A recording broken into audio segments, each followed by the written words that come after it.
All right. Hello, everybody. Welcome back to another episode of The Market Open. Thank you all for being here. It is a Wednesday, August 26th. We are live. Good morning, everybody. Thank you all for being here. Today's going to be a big day because we've got Nvidia earnings. This is going to be a very, very important one. I'll be live with Tanner, Jose, and Neil at 3:30, and we'll be getting started on Nvidia earnings. We have a relatively flat to reddish pre-market, and we'll talk about why. We got some PCE data that we just got about 15 minutes ago. Some of it's good, some of it's bad, and you're seeing some of that momentum in the pre-market to the downside. S&P 500 was green, just turned red. We also got a big lawsuit update on Meta, so we will talk about what's going on with Meta, but the obvious big story of the day is Nvidia, and in the next 4 hours, it'll be very important to see if Mr. Jensen can put up some numbers that are really important. On top of that, not only do we have Nvidia earnings, we do have a reporter from the Wall Street Journal who's here today. Hi, happy to be here. My name's Hannah. This is Hannah. She is super excited, right, Hannah? Oh, I'm super pumped. Happy to watch the magic of the stream from behind the scenes in my little corner over here. So nice to see all you guys. Yeah, so she'll be watching the stream. She'll be seeing how I do what I do. So once again, when your boy makes a joke, I need the laughing emojis. When your boy has fire analysis about bond yields, I need the fire emojis. We are getting into the journal, folks. Okay? We're getting into the journal. She came in today. She was like, so what news do you read in the morning to get ready for the show? I'm like, oh, obviously the Wall Street Journal. It's like, but I actually did read an article from the Wall Street Journal, so we'll talk about that. But yeah, it should be a fun show. And should be exciting. It'll be cool to have this community that we built kind of featured in the journal and the kind of professional business media. So super excited for it. And it's a big day. So we got a lot to talk about regardless. So I think we'll have a lot to get into as we get through this market open. Triple V, thank you for being here. And thank you for the $200 super chat. There you go. We got a super chat to start off the show. Triple V is a good friend of the show. He's a real person. I've met him. Everyone in the chat thinks he's my sugar daddy. He's not my sugar daddy, but he's done really well in his life. He's a immigrant, came to this country with nothing and, built a very big business. So thank you for the super chat. Thank you for being here. And thank you for being part of the show. All right, so let's get started. I think first off is PCE. The PCE data is actually not that bad. And then we'll get into what we've got going on with Nvidia and then this Meta lawsuit. I also did a decent chunk of buying yesterday in a variety of different names, a couple of names that we've been talking about. One name I bought last night in the overnight markets based on some of the news that we got. So we'll talk about that. I do have a tight stop loss on that, though, because I'm not going to bag hold any more of it. So if the market flips red today, that will be sold. PCE data, 3.7 above 3.6. It's not the best. If it came in a little bit below 3.6, it would be nice, but obviously it's not the worst either. Core PCE was 3.3, the second highest reading since October of 2024. So obviously it's up there. Back in October of 2024, we were like pushing below 3% on core PCE, and we were also pushing 2.4 on CPI. So obviously the advance of the Iran war over the past couple of months has led to more and more of inflation going higher. Oil is actually down this morning, though, and there's some updates for why. We'll talk about what Rubio said last night in regards to what's going on with the Iran war. 80.26 on oil. Also the 10-year, it's not below 4.6 yet, but it is at 4.65, so that's below 4.72, which is nice to see. I know we've been talking a lot about bond yields. We had that Stanley Druckenmiller article that came out the other day, kind of basically saying that Besant is pulling a gimmick and a trick in the treasury, and he needs to just let the bond market speak. So this PCE data is not the best, but it's not like the market's down 2% based on the idea that it's horrible. And I think the reason that's the case is because oil is down today based on some of the Iran updates, which is kind of offsetting some of the more aggressive PCE data that we got this morning, along with GDP growth. So GDP growth came in at 1.5% annualized, which is good. I know Lutnick said we could be growing at like 6%. That's probably not going to happen anytime soon, but at least it's not below 1%. It's not at 2% yet, which is kind of, I think, the core target that the administration wanted. But the fact that it's at least pushing 1.5, obviously the majority of that GDP is CapEx. 50% of our growth right now is capital expenditures. That kind of can't slow down. And that's part of the reason why Nvidia is a $5 trillion company. On top of that, you had durable goods orders rise 1.1%. Street expected 0.5, so that was a little bit higher than expected. And then you had personal spending rise 0.2. That was higher than the 0.1 expected. Again, just not that intense in terms of like data that's bad. I think the main thing was PCE 3.7 versus 3.6. And that's why we're slightly red. Now, again, we weren't that green in the pre-market, so we're not that red. It's like S&P is down 50 cents. But I think Nvidia is going to be kind of the majority of the price action today outside of some of this PCE data. If this data was a lot worse than expected, we were pushing like 3.94%. I think we would be down a lot more. And quite frankly, Nvidia wouldn't even matter that much, but relatively light reading. So it's not that big of a deal. The leather jacket's going to come out on the market close. On the market close, before Jensen speaks, we will have the leather jacket. And I'm excited because, you know, NVIDIA is going to have to put up some big numbers. The thing is, everyone knows NVIDIA is going to put up big numbers. So the question is, how big will the numbers actually be? And at this point, it's 8% of the S&P 500, you know, $5.5 trillion market cap. Can it actually get to 6-7 trillion over the next few years? And, you know, if it was reasonably valued at the price target that the analysts have on it, by the way, did you guys know the analyst price target on NVIDIA, the average analyst price target is now, let's pull up the exact number, $304. I mean, are they going to raise it to what, 350 after this earnings if the stock is still stuck? So it's one of those things where it's like the analysts, retail, everyone, sovereigns, they own the name. It's a question of, can the name get the love that it deserves to get based on putting up some earnings growth? And we're going to find out later today.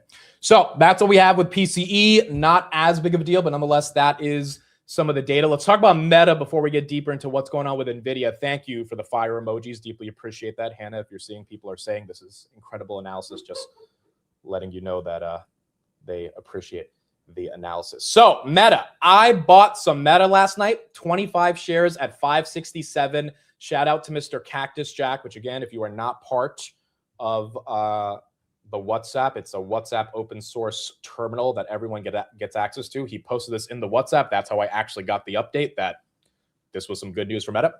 And I bought some Meta. My stop loss is at 569. I bought it at 567. Stock's at 580 right now. But I thought the headline was finally good enough to buy some Meta. I've been wanting to buy Meta during this whole 3-week shenanigans of the court case. I obviously have a big Meta bag already. I've been bag holding it all year. I do not want to bag hold more of it, so that's why there's a tight stop loss. But if this is true, which what's the headline? Meta states discuss mid-trial settlement in teen addiction case, aka all the states that are suing Meta for all this money. At the end of the day, I don't really think they want Meta to change the addictive behaviors of I think they want money. I mean, if Meta is willing to offer them billions of dollars, there's a lot of people there that would be willing to take billions of dollars. It's not every day that a company that's as big as Meta says, hey, just take a couple $1 billion and leave us alone. And they're, you know, and Meta's probably offering this because they know they have a strong chance of losing the lawsuit. So from that perspective, it's like, okay, you pay a parking ticket, you move on. As a Meta shareholder, it's worth paying the parking ticket versus having a judge completely have you redesign the entire product. So philosophically, right, there's a debate on if that's good or bad. From a shareholder perspective, this has to get over with. I mean, Meta deserves to be trading at $700, $800 a share and a reasonable multiple. I mean, it's trading cheaper than Nike right now, and it's growing 300% more than Nike, or sorry, 3,000% more than Nike. It doesn't make any sense, right? So from that perspective, I thought that was a bullish headline. I think the lawsuit ultimately can be resolved. Meta right there is pushing 580 in the pre-market. I think there's a world in which this thing gets back up to 600 relatively in a short amount of time, just based on the idea that this headwind is gone. And it would be way quicker than the Google antitrust stuff that lasted 7 months. I mean, this lasted about 3 weeks. If we can move on from this in about a month, I think that would be a very nice thing to see. So yeah, I think Meta right. Wow. Well, Meta just got an $8. You guys just saw that, right? You guys just saw that, right? It was at 580 literally 3 seconds ago. It's at 588 right now. Wow. Okay. There you go. Well, it's now $10 away from 6. Is there some news that came out just now on that? You guys saw that, right? That wasn't just me. Yeah, you guys saw that. That was kind of crazy. I did not pump it. I can't.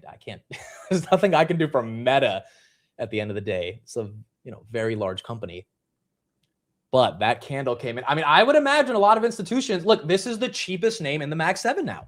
This is one of the cheapest names in tech that's growing 30%. Like, what are we talking about? This is one of the fastest growing companies in the world, one of the largest moats on the planet, and it's being discounted cheaper than consumer discretionary names that are barely growing, you know, 2%, 3% year over year. So I do think there will be some heavy buyers that are excited today. The problem is there's also a lot of people that probably bought it at, you know, 530, 540, 550, and if it goes to 600, they would be likely to sell and take their profit. So we got to see how much selling pressure exists with the buying pressure, but hopefully you can get some more momentum right there. Again, I think that lawsuit is probably a big catalyst if it is officially resolved. The states agreed to the claims. Is that true?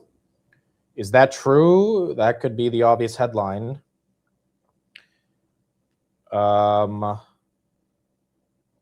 I don't see that. No, I did. Okay, there it is. Court filing. States Meta agree to settle claims. Wow. That's, yeah, Cactus got it right there. Thank you, Cactus. There you go, folks. Okay. It's over. I wonder if the stock still dumps today or if it just makes a run to 600. 584 right there, touch 589. Yeah, okay. So the question now is how much money? Here's the thing. If Meta is giving up like $10 billion, I don't think the street's going to be happy about that. They're going to be happy that the lawsuit is over, but $10 billion is a pretty ugly hit. I mean, I think they paid less than taxes last year than $10 billion. So it would take a hit on net income. It would be something that would be priced in immediately. But if that's over, yeah, how much is the payout? That's the question. Cactus, if you can get us the payout information, you might not have that yet, but that's really important.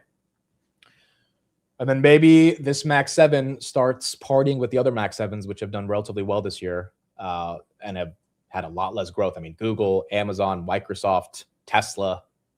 The only Max 7's growing faster than Meta is Nvidia, you know? So it would be nice to see if this can get resolved. 587 right there on Meta. We also have a senior Iranian source to Reuters just said an agreement with Oman over the Strait of Hormuz has not yet been finalized. Iran and Oman are still working on the details of an agreement over the Strait of Hormuz. We will talk a little bit more about what's happening with Iran in a second, as Rubio made some claims last night that were important.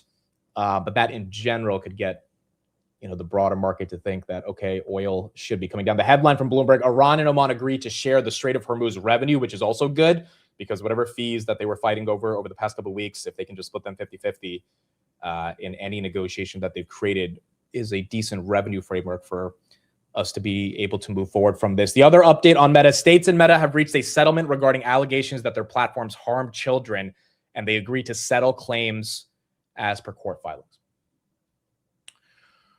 Okay, for all my Meta people, today's going to be a big day then today. Let's see if we can crack through 600. If you bought the dip around that 540, 550 range on the idea that this case would not last for a long time, you were benefiting if you bought last night. And I think, you know, someone sold $5 million of puts. We talked about that yesterday at 567, literally kind of at the money puts yesterday, expiring on Friday. So you had some big money enter into, I mean, someone always knows, right? You're not selling $5 million worth of puts, which is bullish, right? Because you're wanting to get a sign on those. If you don't think that the stock is probably going to go higher and that your chance of getting assigned is unlikely, and if you do get assigned, you wouldn't be that upset in the first place. SPY right there, down about 0.15%.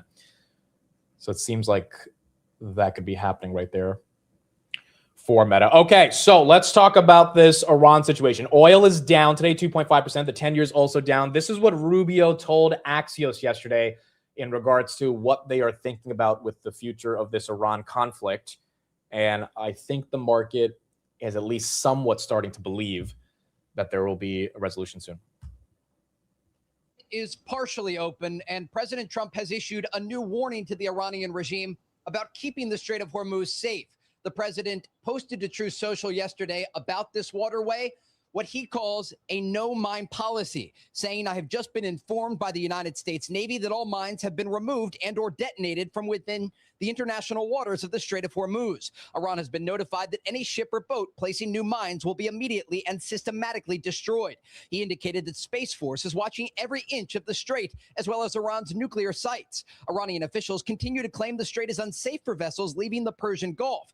The discussion over this critical waterway comes as the United States continues to oversee millions of barrels of crude oil being exported from the Gulf each day through a southern passage. Iran's foreign minister Abbas Araghchi met Tuesday with his Omani counterpart in Tehran as the two countries continue talks toward a parallel agreement about control of the strait. Bloomberg then reported this morning that that negotiation between Iran and Oman is starting to come to fruition. Axios reported that Rubio said yesterday they are not willing to engage in military action anymore. They are only focused on economic pressure, which is a good thing because that's essentially what President Trump said over the past couple of days. But the fact that you've got the administration completely shifting from like, we're going to bomb these guys to, hey, like, let's set up a deal. Let's get rid of some sanctions. We talked about the news last morning that the United States already sent negotiators from the Pakistani intermediaries into Iran to be able to like tell them, hey, we'll get rid of some sanctions if you guys can easily give us the Strait of Hormuz reopening again. Means that I think the days of striking back and forth are done. And if that's a good thing, then, you know, there's a better chance than not. And I think that's why oil's down 7% over the past 48 hours. Like the market's like, all right, this shit's over. Like it's like we got to get a resolution at some point.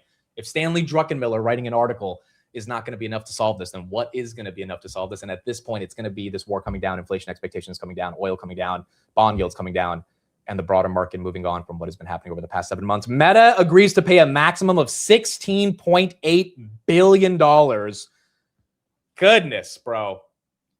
I remember when I was a senior at Rutgers and I used to park my car in a spot I wasn't supposed to park it, and I would get a $25 parking ticket from the New Brunswick State Police.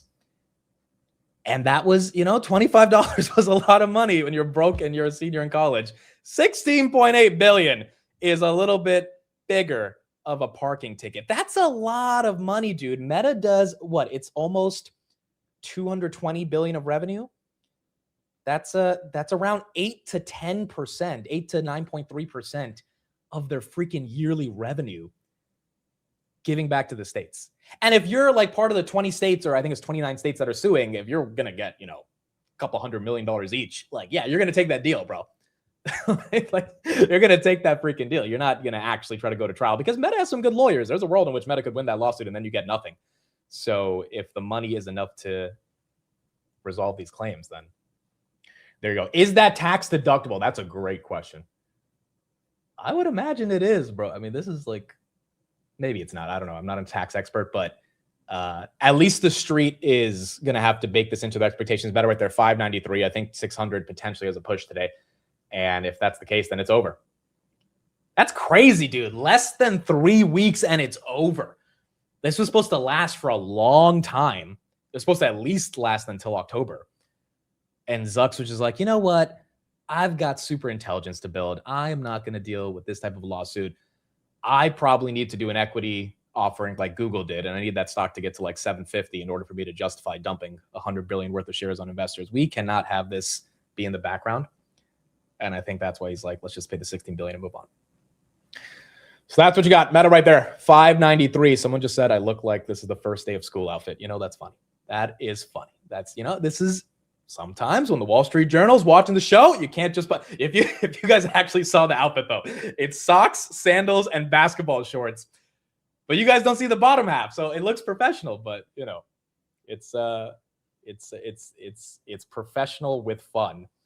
It's professional with comfort. That's how we're doing the show this morning. Netflix, that's up a little bit. Uber, by the way, getting a nice little breakout. 81.65, baby, 1.62%. The stock should not be down based on Tesla robotaxi fears that have not yet to materialize. So I think it is nice to see David Tepper's buying this, Bill Ackman's buying this. You're seeing a lot more people load up on their Uber positions. It was one of the largest stocks that was bought in Q2. One of the most fundamentally sound companies, trades at 12 times free cash flow. Probably deserves to be closer to a $120 stock.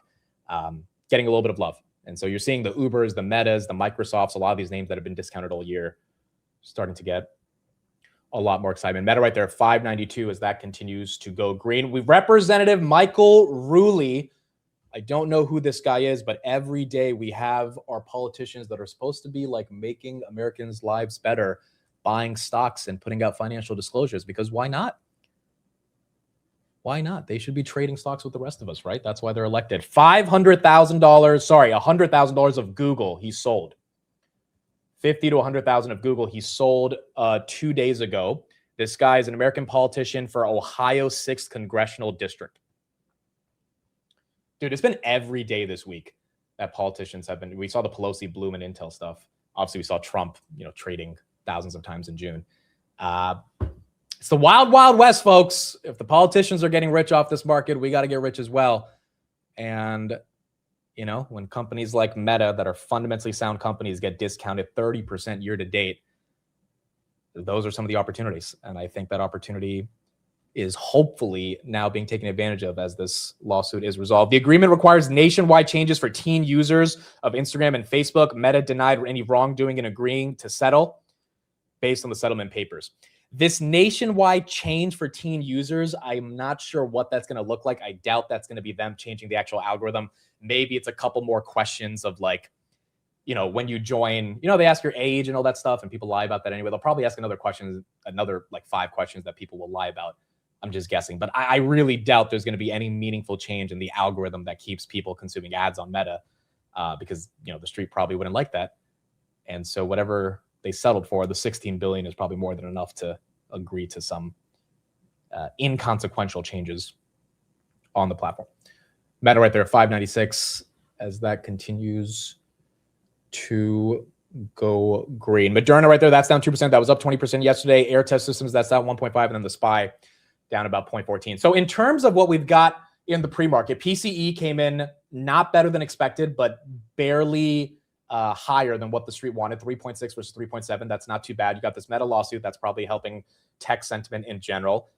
You've got Nvidia with earnings today, which we'll talk about in a second. And then you've got oil and bond yields down. Again, the bond market has been screaming all week based on this idea of inflation expectations going higher, the war not coming to an end, and obviously a lot of corporate debt fighting with U.S. treasuries for a balance of yield. The fact that this has started to somewhat come down and relax, I mean, it's not like really at the level where it needs to be. It needs to be back to 4.2, 4.3%, which is where it was before the war started. But it's at least not pushing 4.8 anymore. I think all of that put together, along with the expectation that Nvidia can crush, is going to lead to a relatively good day. Now, one thing I will say, if you've analyzed any of the Nvidia quarters over the past 2 years, going into the earnings, everything dumps. And I learned this the hard way. I remember in 2024, Nvidia dumped like 10% going into the earnings. This was February, and I sold like 3,000 shares of Hood at like $14. I bought it at like $7. I was like, I'm up 50%. I should take my profits. And like, obviously we saw what ended up happening to Hood. That was in my Roth IRA. But I was so scared because I was like, dude, I'm up 50%. Like I should be like taking profits here. And then Nvidia crushed earnings, and then the market pumped the next day. Like, so I would be a little skeptical of price action that goes ugly today when the market opens, because it usually tends to do that because the market in general is trying to shake out a lot of weak hands before Nvidia earnings. Now, Nvidia wasn't a $5 trillion company at the time, but still, there might be a lot of manufactured selling just based on the idea that Nvidia might be coming in through.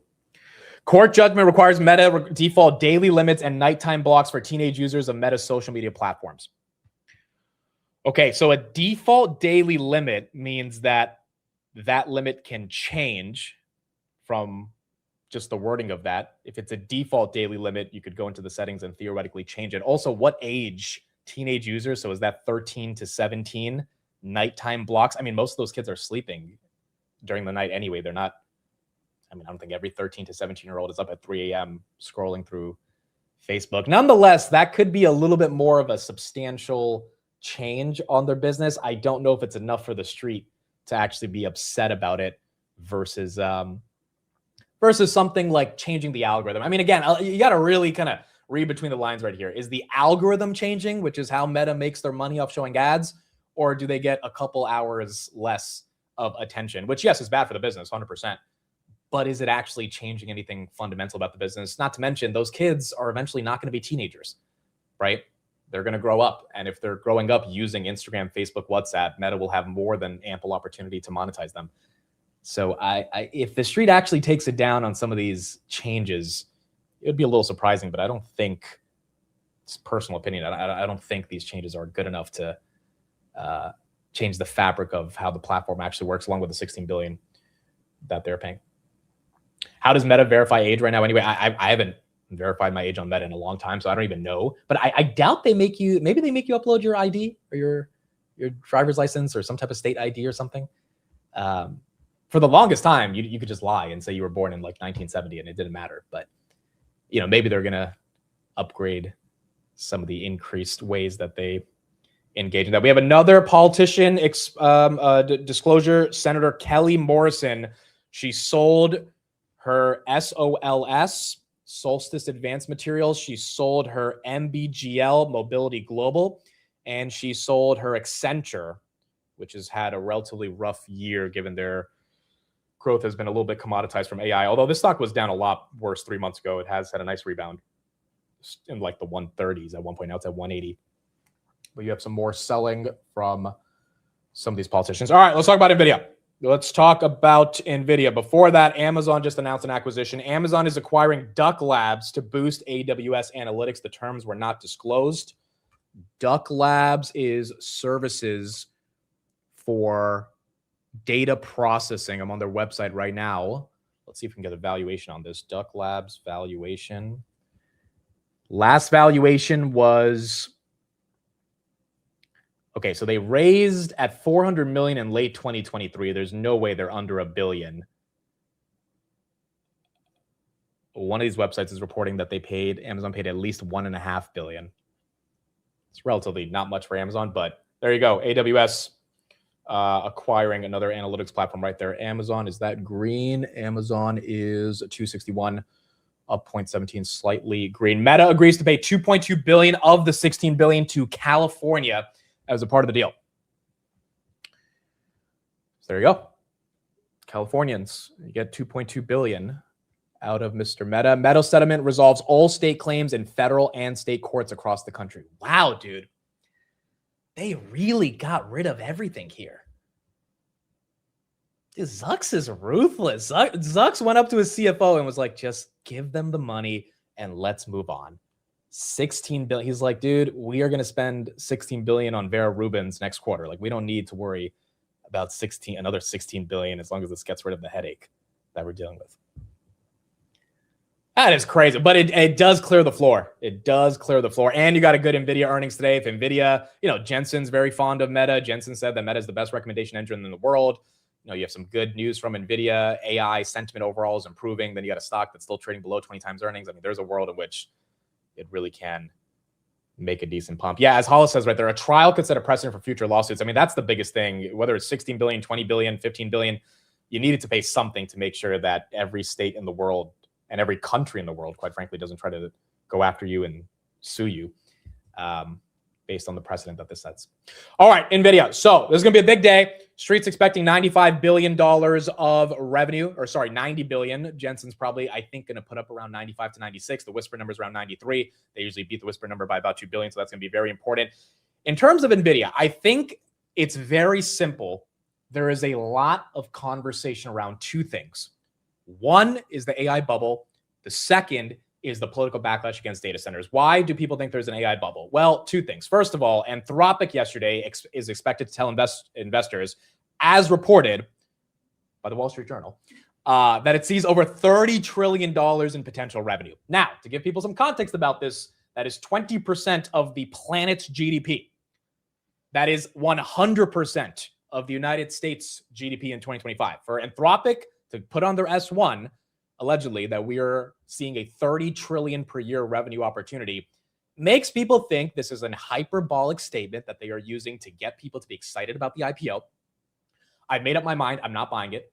I don't think there's any way I can be convinced to buy the IPO. I'm not saying I will never buy Anthropic stock, but I would need a reasonable discount. I know too many VCs that are ready to dump on retail, because that's who it's going to be. It's going to be retail and a bunch of these hedge funds that are going to be hedging their positions, so they're not actually going to be long. And I don't feel comfortable with this type of explanation on where they think AI is going. I mean, this sounds a bit exuberant. It sounds a bit like we are the AI overlords, and you have to bow down to us because we're going to be consuming the entire American economy GDP. By the way, Elon also said they have a $30 trillion TAM opportunity. The difference is Elon is Elon, and as much as people hate Elon, there's a lot of people that love Elon, and SpaceX is space. It's a bit more exciting. You got the Elon premium. You're going to get people to buy that stock. For Anthropic, it's a model at the end of the day, and if that model ends up being commoditized by open source models, which there's more than enough evidence to say that's happening, not to say that's going to kill Anthropic, but that risk, along with the street putting Anthropic into a bucket of high beta semiconductor stocks, that gets people afraid about the potential of an AI bubble. Another reason people are afraid about an AI bubble is because our boy Leopold, there was an article about him, again, in the Wall Street Journal this morning, which I read every morning. And it was a 17-minute article, and the article had sources saying that people who talked to Leopold over the past 2 years while he was trying to raise money for situational awareness had intergalactic ambitions. What does that mean? That means the dude wanted to buy galaxies. You might be saying, oh, he was saying it as a joke. It was a metaphor. That's what the reporter thought. And the reporter in the article made it very clear that the sources she was talking to said, no, the guy really thought AI is going and AGI is going to create this singularity that is going to create so much abundance, so much wealth that he will have enough money to buy galaxies. No wonder he got liquidated, because if you think Micron's going to be a $50 trillion company, because I think that's what it would have to get to, and so would Bloom, and so would SanDisk, and so would Nebius, and all these picks and shovels would have to go to like multi-trillion-dollar valuations to even think you have enough money to be able to buy a galaxy. It obviously shows that he got a bit too close to the sun and was a bit too excited about AI, and that's just not necessarily how the stock market always works out. So I think you have those fears of like, is this a bubble. We know we see the growth. We know we see the ROI. We know we see the CapEx. And we know we see Jensen partnering with the 6 biggest financial institutions in the world to put $500 billion into all these other companies. But at the end of the day, those companies are then buying NVIDIA chips that is getting lent money to them, backstop by NVIDIA. So I think Jensen's going to have to walk a very fine line on this call to be able to make the argument that it's not a bubble and that there's real growth. There's not circular financing. I know these are arguments he's already talked about before, but now we are in a stage where the market is wondering, is this growth seriously sustainable across the entire sector? Jensen says semiconductors can 10x over the next 10 years.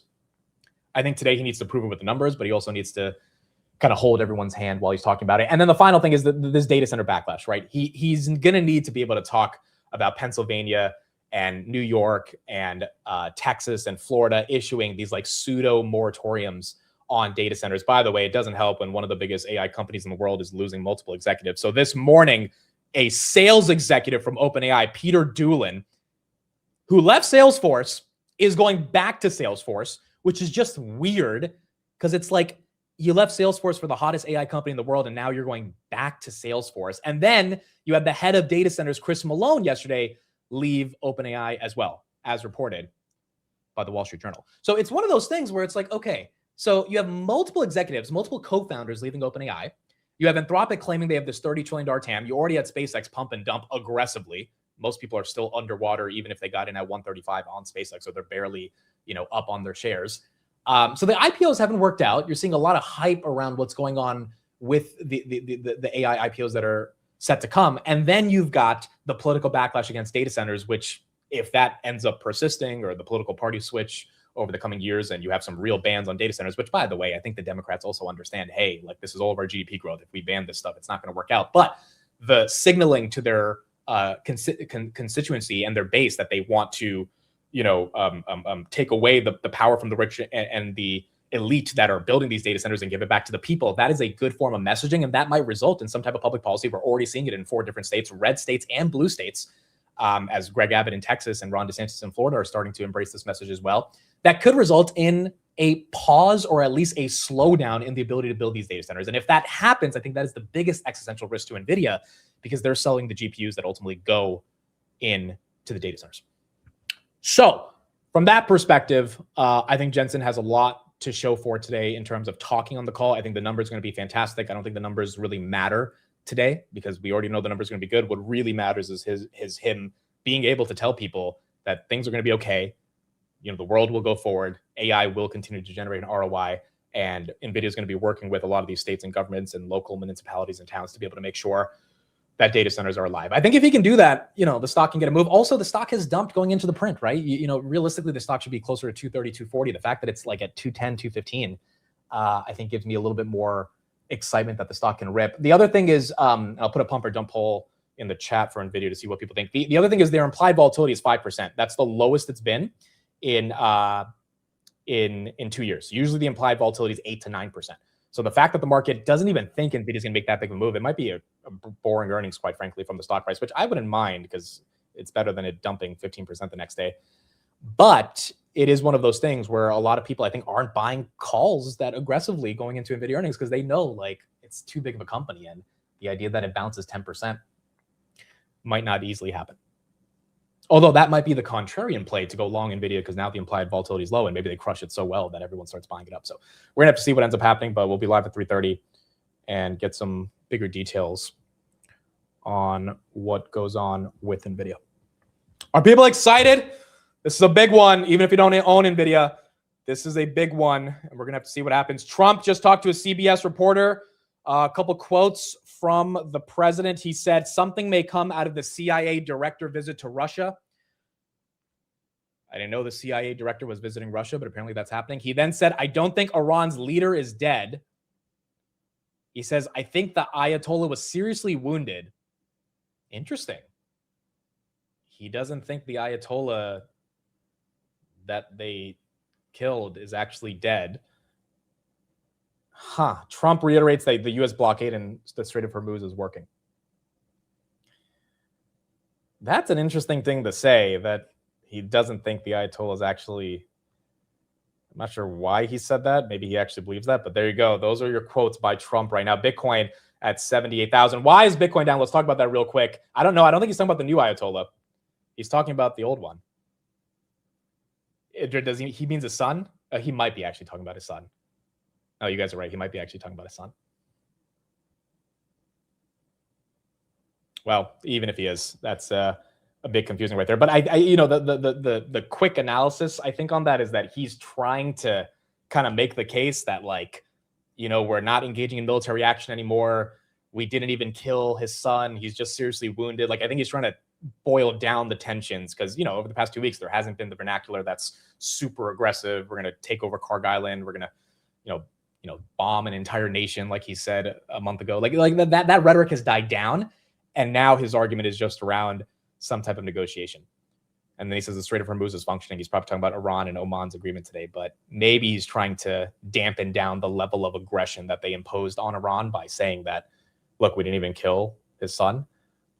I don't think the Iranians are necessarily interpreting that, oh, like, thanks, you didn't, you know, but maybe they're at least trying to get to a spot that's a bit more friendly from a negotiation perspective. Bitcoin's down right now. Why is Bitcoin down? Well, oil's down and the 10 years down. Jason and I were talking about this yesterday. It is going to be fascinating if the reason Bitcoin pumped was because of the debasement trade. What is the debasement trade? It's US fiat currency being debased, which then leads to risk-on assets turning into risk-off assets like gold and Bitcoin, which historically should be risk-off assets, but they're you know, they technically turned more into risk-on assets. Because if the dollar is weakening, then you should buy things that are stronger than the dollar, which are Bitcoin. There's only 21 million of it, and then gold. But if the dollar is strengthening and yields are coming down and people are buying bonds and oil's coming down, so inflation expectations are going down, which means we might end up getting a rate cut, which should be bullish for Bitcoin and gold because they need liquidity. Not to say we're going to get a rate cut, but the probability of getting a rate hike at least goes down. If Bitcoin actually goes inverse to that and goes down, that would be fascinating because it means this entire pump would have been fake, which I don't think it is. I think the Clarity Act and a lot of that stuff is a lot more of a reason why Bitcoin's getting some love. But the fact that it fell from 81,000 to 78,000 over the past 2 days, and oil went down 7% at the same time, and bond yields came down 50 basis points. Maybe there's a little bit of an inverse relationship going on right there. It's still better than it being at 60,000, which is important. So some of your crypto derivative plays like Robinhood had a great day yesterday. That one's down in the pre-market because Bitcoin's down 109 from 112. Coinbase, MicroStrategy, BMNR, et cetera. ETH, I think we are below 2,500. We were at 2440 right here. That's down about 1%. I mean, it's overall good for the economy if bond yields come down, but maybe the crypto assets kind of take a little bit of a breather. And we're going to see how this ends up playing out. Abercrombie and Fitch, they had a good earnings right there, 127. That's up 16%. I had a feeling they would have a good earnings. This was one of the companies that expanded operating margins by 700% 2 years ago. And obviously, it's 2 years from then, so they would have to keep up that growth. But they had some pretty good growth. I mean, overall revenue beat 1.3 billion versus 1.25 billion. They got $1.75 of their EPS aided by the tariff refund, which is now creating even more stimulus for some of these companies. So that's probably why their EPS looks really well. Operating margins are up 280 basis points year over year. The guide on EPS, Street wanted $10.72. They came in at $13.60. Again, a lot of that was given by the tariff rebound or the tariff refund. But a lot of these companies, Elf, Estee Lauder, what's the other one? Ulta, all these companies that got hit, Abercrombie, because of tariffs, Nike, they're starting to get a little bit more of a rebound based on the refund from the tariffs and also based on decent execution. Also based on the consumer that's willing to spend. I mean, the consumer was not willing to spend at Dick's yesterday as their Foot Locker brand started to show some significant signs of degrowth. But then you saw, Uber, Starbucks, Abercrombie say the consumer is fine. And so once again, it's more of a bifurcated economy as we're seeing different levels of people benefit from the consumer space and different sectors of the economy get some of that consumer momentum. Amazon right there, that's green in the pre-market. Meta, again, if you're just joining, they have settled the lawsuit with the states for $16 billion. Couple changes they have to put on their app for teenagers. Stock's up 3%. And the street likes it, which is why it's green. We've got some more quotes from Trump. He's live with Glenn Beck right now. That's where we're getting all these quotes. Trump suggests 22 ships passed through the Strait of Hormuz last night. 10 million barrels of oil left Hormuz yesterday. Beef prices are starting to come down. We're looking at regulations for beef processing plants. He says a lot of oil is pouring out of Hormuz and the Strait of Hormuz is functioning correctly. And then let me play the audio right here on what he said about the Ayatollah not being dead. Let me see if you guys can hear this. Let's pull this up right here.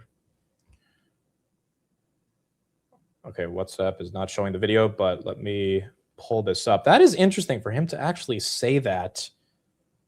It begs the question why he's making that case. All right, here it is.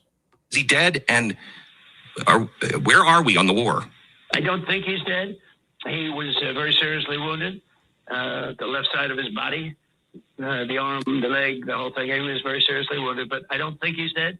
And if he is, they're putting on a pretty good show because they talk about, going back to talk to him all the time, to get a final blessing on things. But, you make a deal with them. It's like it's not the most honorable. Yeah, as Donovan says right there, he is definitely trying to de-escalate. Bitcoin right there. Look at Bitcoin fall as oil prices fall. I mean, it's a weird inverse relationship, but it's happening. Intuit took an ugly hit yesterday. Intuit included stock-based comp in their EPS guidance. I don't know why they did this when their stock is already down 50%. They actually beat earnings, guidance, revenue, EPS, all of that.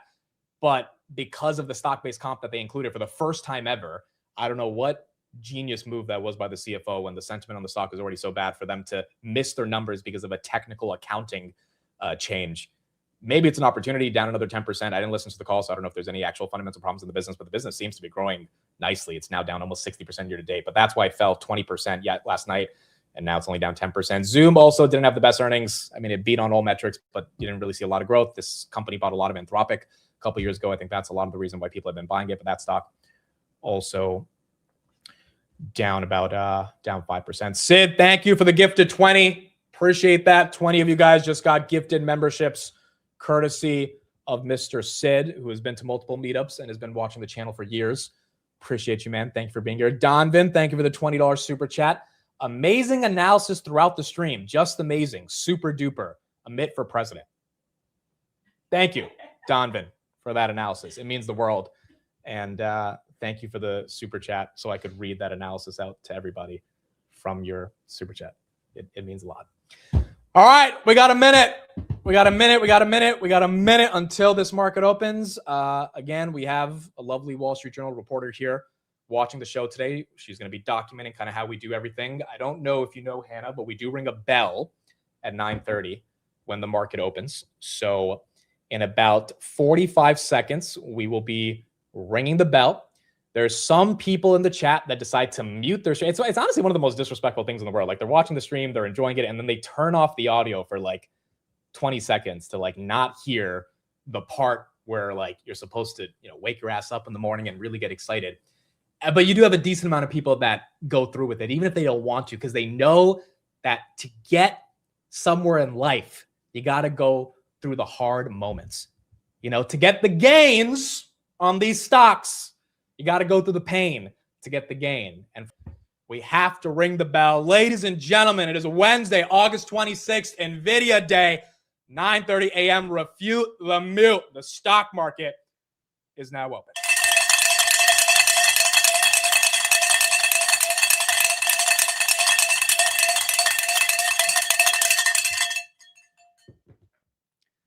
Chad says I actually mute the stream when you're talking. You know what? That's kind of mean. That's kind of mean, Chad. But that's okay, because today is a big day. There we go. Wake your asses up. Thank you, everybody, for being here. S&P 500. We open up at 764, down about 0.3% on the day. As that goes red, NVIDIA, of course, opens red. Kind of expected NVIDIA take a little bit of a beating. Meta, this is going to be the big one. 591. 591. Can we see 600? On Mr. Meta? It's going to be really important. Again, that court case is resolved. SoFi trying to go for 19 right there. Let's see if Meta can crack through that $600 range. If it does, I think it's going to go a lot further than 600. It's just psychologically, it's got to get through some of the sellers right there. Uber, 81.20. The stock was stuck at 70 last week. Nice little 10% move since then. Nvidia, 212. That goes red. Grab's down about 0.5%. By the way, Kramer says to sell Grab. I think maybe this is what we've been looking for, folks. I think maybe this is the moment that we've been looking for when it comes to grab right there. Snowflake, that's down 2%. Netflix, that's down 0.5%. Zeta, that's down 1.7%. Shopify, that is also down 0.5%. How about Micron? The memory names have been losing a lot of steam recently. They have just not had that type of implied volatility that people have been attracted to. Micron right there, 930, basically flat on the day. When's the last time Micron opened down $3 only? Usually it's down, $20 or up $20 on the open. So a lot of that excitement has kind of been taken out from the memory names. And I think part of the reason is because it's consolidating the 400% gains that these stocks have year to date. SanDisk, that's down about 1%. You're not seeing that big of a move right there. Amazon, that's flat. Meta, 589. I would not want to lose the 580s right here.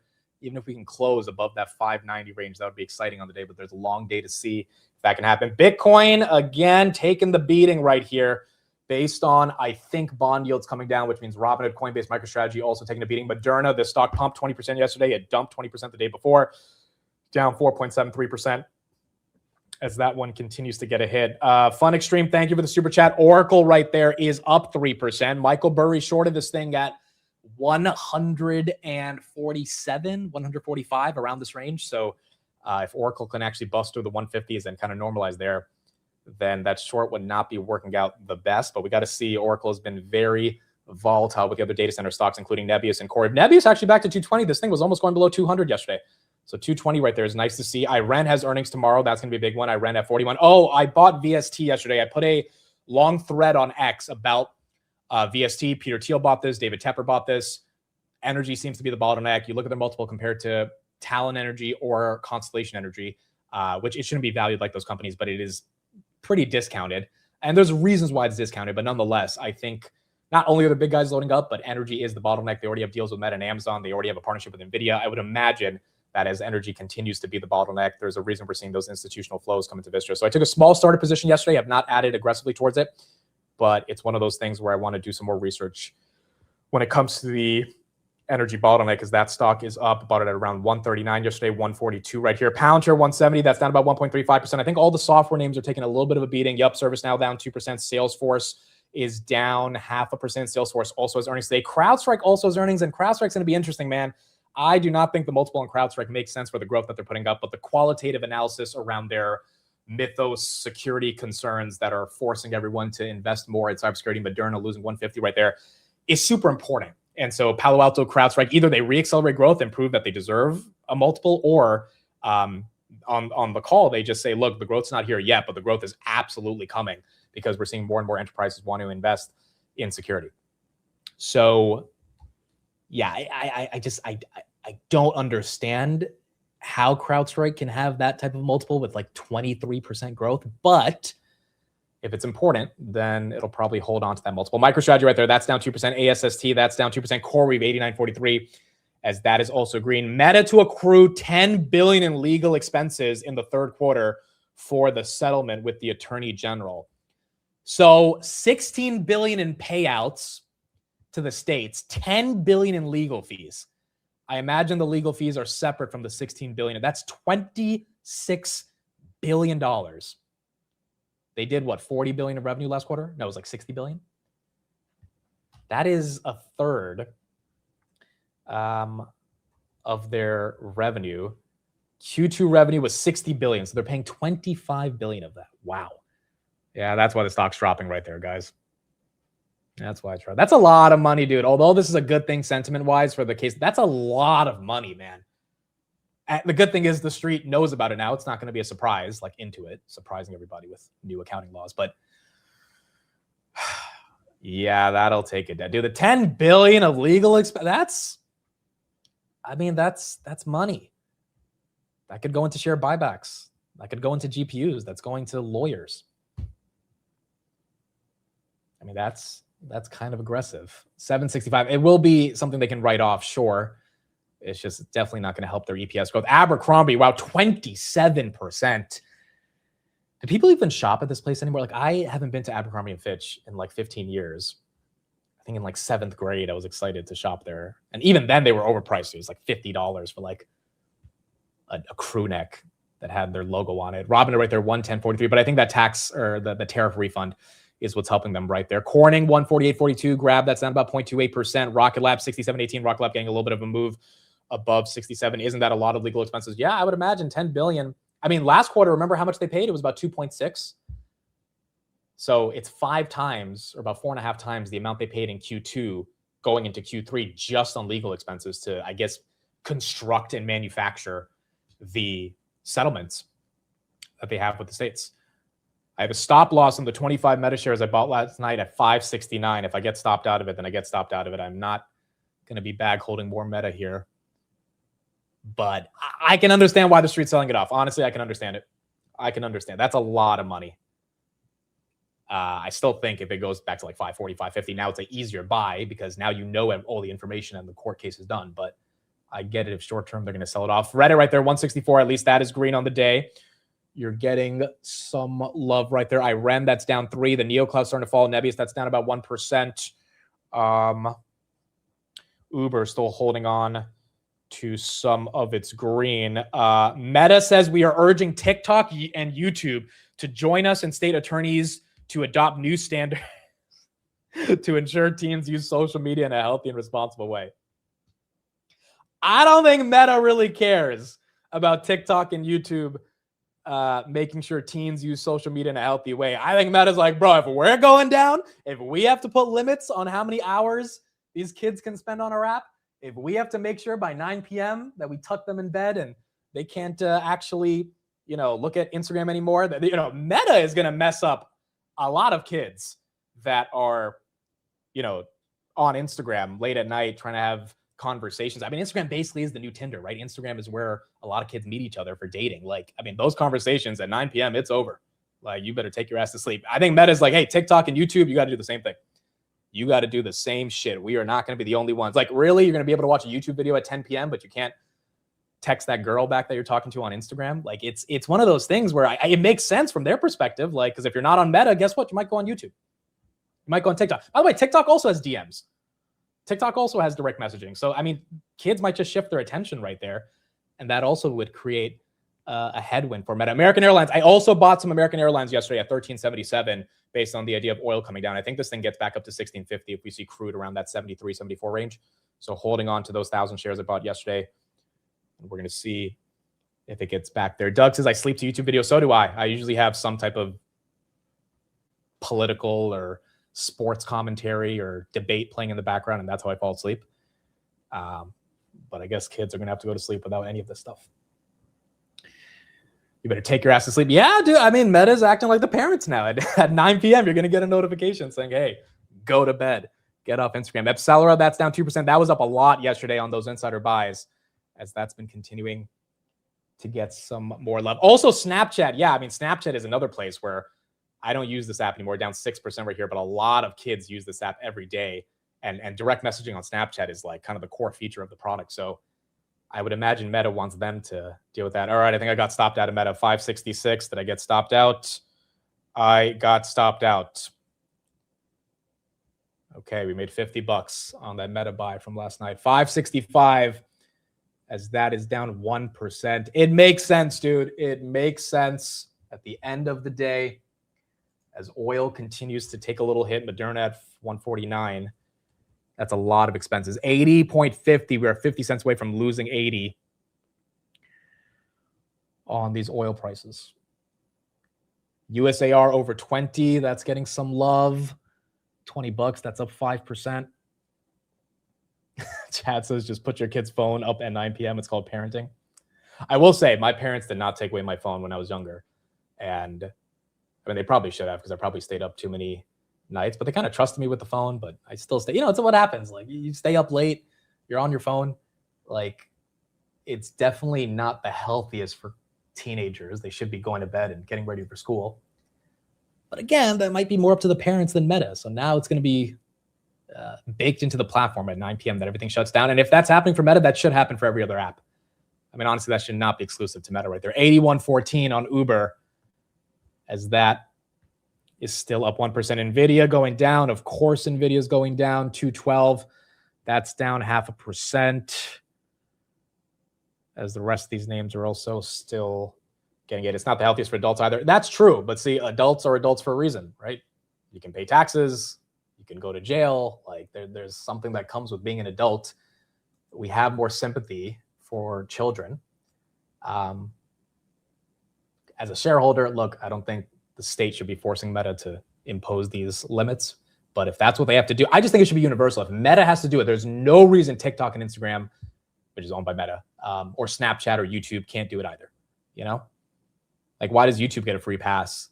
Why does TikTok get a free pass? TikTok, one could argue, is more addicting than Meta. The types of content that shows up on TikTok, their algo is a whole different world, right?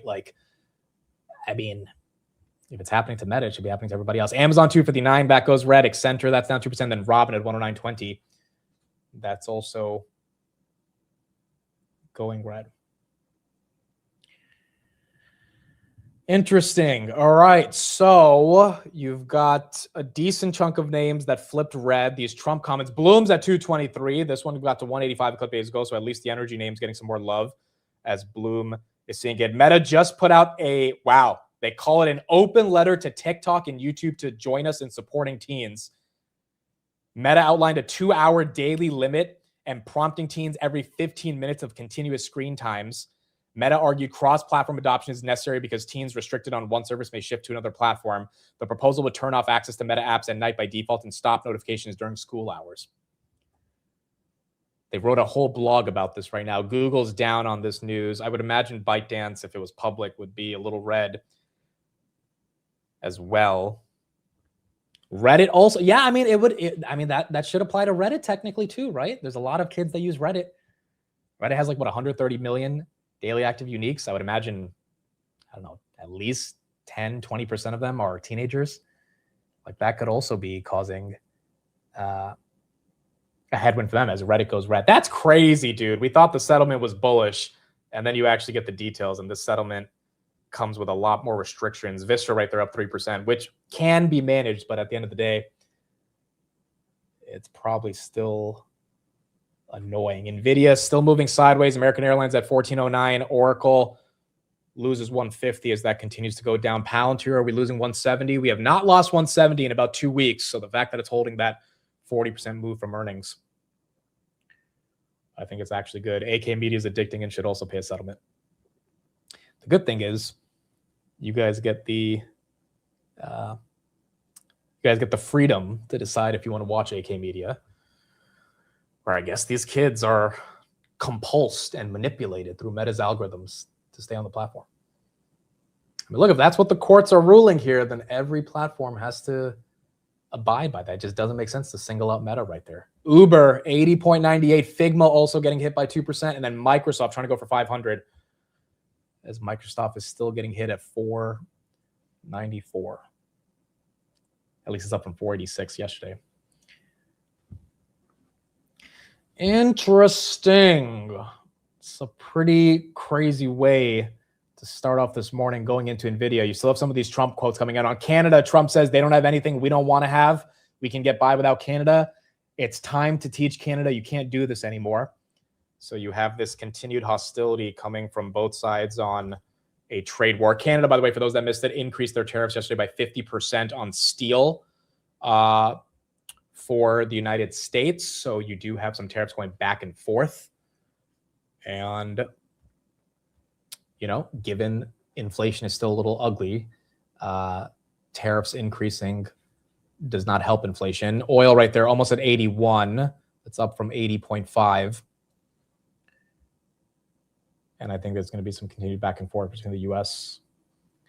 and Canada. That's true. We did tariff hockey sticks by 50%. I forgot we did that. I don't know if that's going to solve all of our concerns, though, with Canada. Intuit, is it back to normal? Okay, Intuit's basically back to normal. This was really weird last night for it to fall 20% and then still be down 10% pre-market off an accounting change. But I did not think Intuit deserved to be down that much. I don't have a position in this, but you know, you don't want to see the software names get hit that badly because then it goes back to this narrative of Claude that's going to be taking over the software names, and you know, the algos start selling off the rest of these software stocks. So it makes sense Intuit's getting some of that recovery, as that one is now 2%. Ask Hannah if she's ever heard Bohemian Rhapsody. I already asked that question an hour ago, and her answer was, yeah, of course I've heard it. And you know, that's good. Everyone should hear that song. It's a good song. I just happened to discover it at 28 years old. I don't know what you guys want me to do. 213.50 on NVIDIA as that is trying to flip up a little bit. How long until they put a 2-hour limit on Robinhood? It's a great question. Granted, adults are using Robinhood, not kids. But that would be kind of funny if like Robinhood. Imagine you're in a trade. You're like trying to sell. Robin's like, you've reached your time limit for the day. I'd be like, yeah, I don't think I'm using Robinhood anymore. Like you just can't have that stuff happen in the real world. But I guess for kids, it's a totally different mentality. Meta right there, 565. If this loses 560, that would be quite incredible. Uber, 80.6. As that continues to go green. Bloom still up 4%. Intel also down right here. This one has been kind of stuck over the past couple of days. CEO bought 100,000 shares at 95. You have Jensen and the White House obviously still in this thing. They were oversubscribed on the raise that they were doing for their new foundry by 20x. So it's been stuck with the rest of the semis, but you've had Bloom, which is kind of in that semi bucket, breakout as I think the energy names. That's probably why Vistra's up today. Probably CEG is up today. Constellation, yep, that's up. Talon, we were talking about that last night with Jason. That's up. So all your energy names actually getting a little bit more love. Roblox is another big one. I mean, talk about kids being on a platform. Roblox is definitely one of those. They have like 150 million kids every day that use the platform. So that would be another one that we might have to think about with advanced regulation. Akamai, that's up a little bit. Some of your CDNs getting some love. Zeta, 2793. Shopify, that's down 1.6. And then Snowflake, that's also down 1%. SoFi, 19. We just closed below 19. Wow, okay, an actual move above 19. SoFi has tested 19 3 times this year, and we haven't been able to break through. I would hope that this time is a shot that we can. This is not fair to most kids because most of them use Instagram to socialize.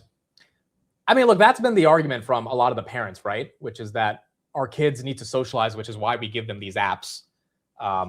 And like at the end of the day, you know, parents don't want kids to be isolated from their friend groups because, like, you know, kids that are lonely, it's, you know, there's a lot more worse consequences for them versus kids that are more social. I think every parent wants their kid to be a bit more social. And you need to be on social media to do that. It's just, you also have a cohort of parents that are saying we gave kids the ability to be on Instagram and then things went haywire. And the ultimate result is this resolution that ends up being a $26 billion fine for Meta. Abercrombie and Fitch, 30%. Goodness gracious. As that continues to go green. AMD has been stuck below 500 for a while. 490 right there. As that's trying to get back to 500. What do you think about SanDisk right here? I think all these memory names are going to need a lot of euphoria to get back to their all-time highs. Like, once again, their gross margins, I don't think they've peaked, but how much further can they go, right? I mean, if NVIDIA is going to show some gross margin decline today, and part of the reason NVIDIA is increasing their pricing into Q3 by 15% is because of the memory pressure on DRAM, then once again, Apple's doing the same with consumer electronics. I think the market's just like, okay, like, how long is that pricing pressure going to last? Still, the multiple is too cheap given the level of growth that they're putting up and the EPS they're putting up and the buyback. So, like, that's the fundamental case for the memory names. But, you know, to break out for SanDisk to get back to 2,300, I just think you need a lot of excitement. And a lot of that leverage left the system already. So that excitement might not come back that easily. That's crazy that Meta's going to pay $10 billion for lawyers. Looks like that's what they're going to have to do to get out of this. OpenAI's AI chip brings a new threat to NVIDIA margins as custom silicon gains ground. So this is what we didn't talk about too much today, this jalapeno chip by OpenAI. Sam Altman tweeted yesterday that we made a new chip and it's really fast. I think you've got Jensen that's obviously not the happiest about this, which is why he's been pushing open source to compete with the model companies that are now competing with him. This is the head of OpenAI's chip business yesterday on Bloomberg talking about their new chip. But it's a really good chip. It should drop it by a lot. Like, you know, the performance per watt that we're seeing, which is a good proxy for how much token will cost, is somewhere in the region between 1.8 to 4x better than other existing chips right now. And so we should see that ultimately when this rolls out into production, customer token prices should come down. That's a big drive that we've had at OpenAI for a little while now. And this really is part of that strategy. And again, it goes back to attacking not only in the software, but attacking all the way down into the hardware and even into the data centers as well. I mean, I think Jensen hears that and he's probably annoyed because he doesn't want more competition. He's got Amazon breathing down his neck. He's got Google with the TPUs. He's got Meta that's working on their own chip with Broadcom as well. He's got Anthropic, that has a custom agreement with Broadcom and Micron to secure supply to build their own custom silicon. He has OpenAI building their own chips. He has Microsoft, that's been rumored on working on their MAIA chip, even though it hasn't come out in like a year, but they're working on it in the background. Like, it's one of those things where at some point the street's going to wake up and be like, okay, NVIDIA, can you really keep these margins? Can you really keep up this growth? And obviously they're not going to grow 100% every quarter for the next 5 years, but like, people don't love when growth slows down, even if they know that growth's going to slow down.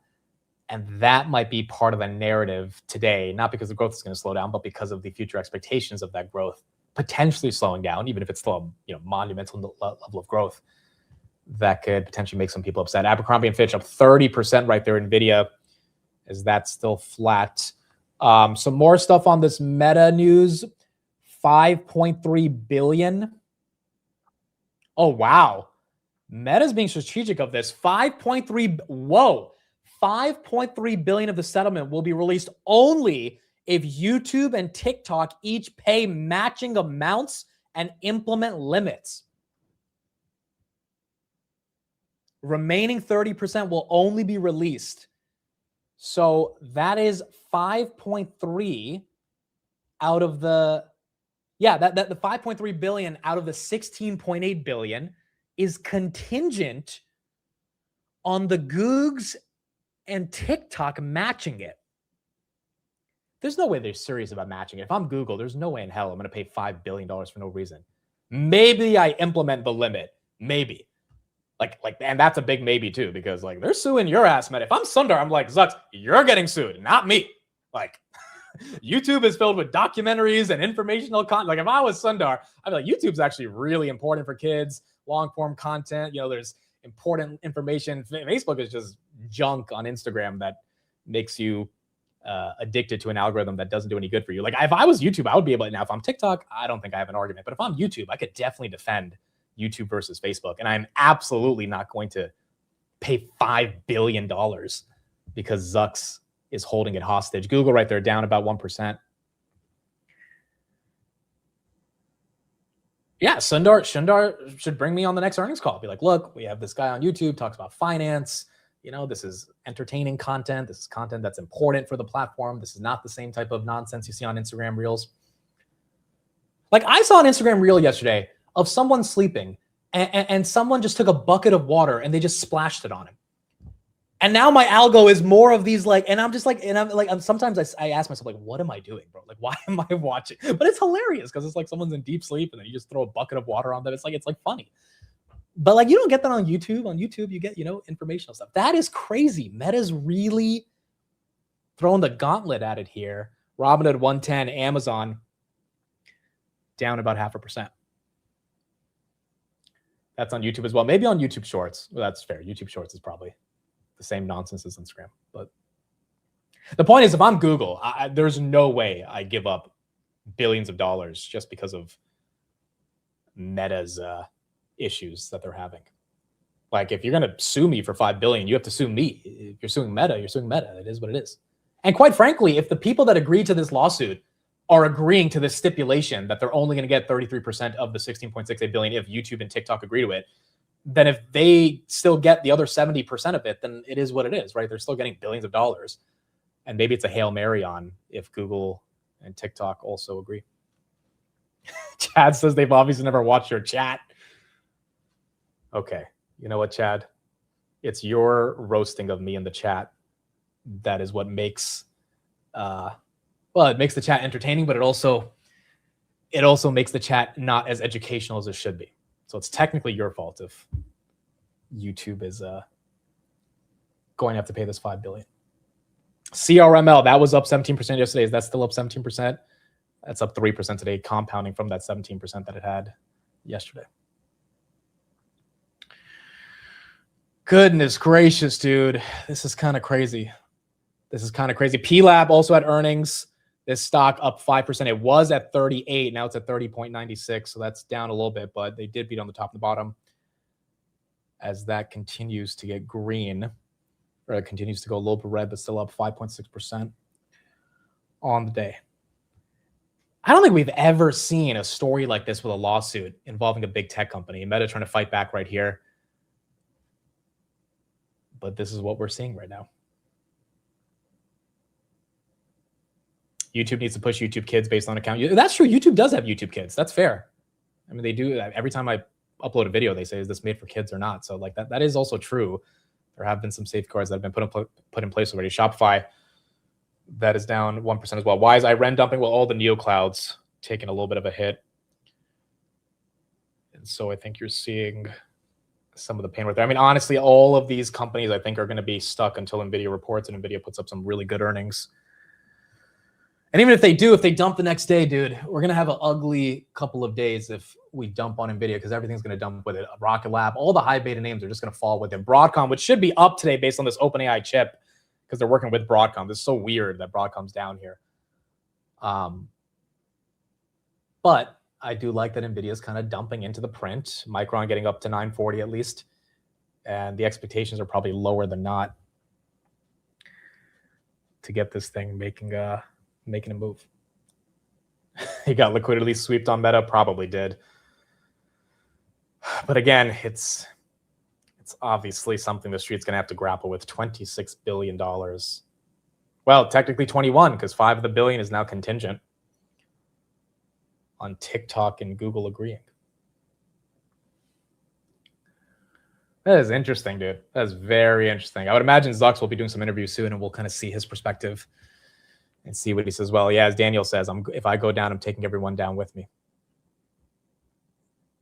FME, thank you for the super chat. Amit, your funny jokes help me get through my day. I appreciate you. That means a lot. Thank you for saying that here today. Meta's a snitch.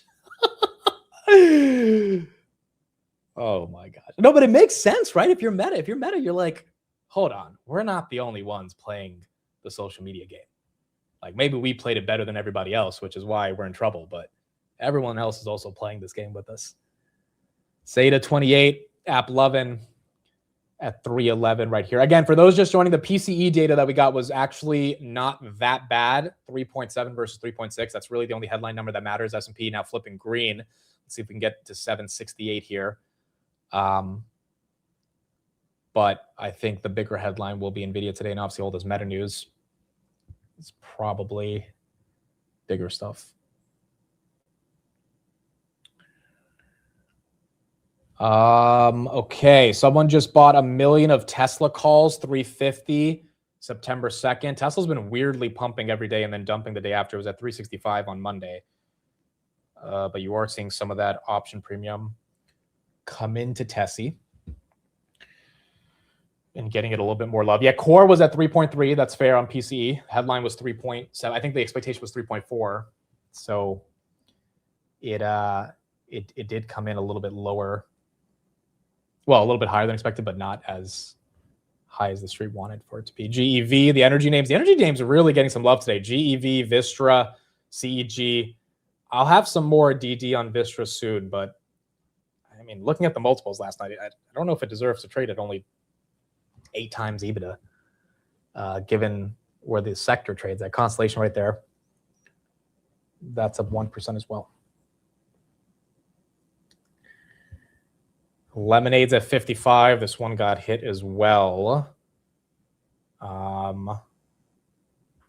It was at $100. It was almost at like $99 a couple months ago. There's been a lot of these high beta names that had their love in January. Some of these names in January just exploded. The drone stocks, the eVTOL stocks, small caps kind of went hardcore, and then you had the semis really take over much of the attention over the next 4 months. And now it's software and fintech and crypto, and the semis are starting to normalize. IGV, that's up a little bit. SMH, that's basically flat on the day. Navitas, that's up 2.69% after a good move that they had yesterday.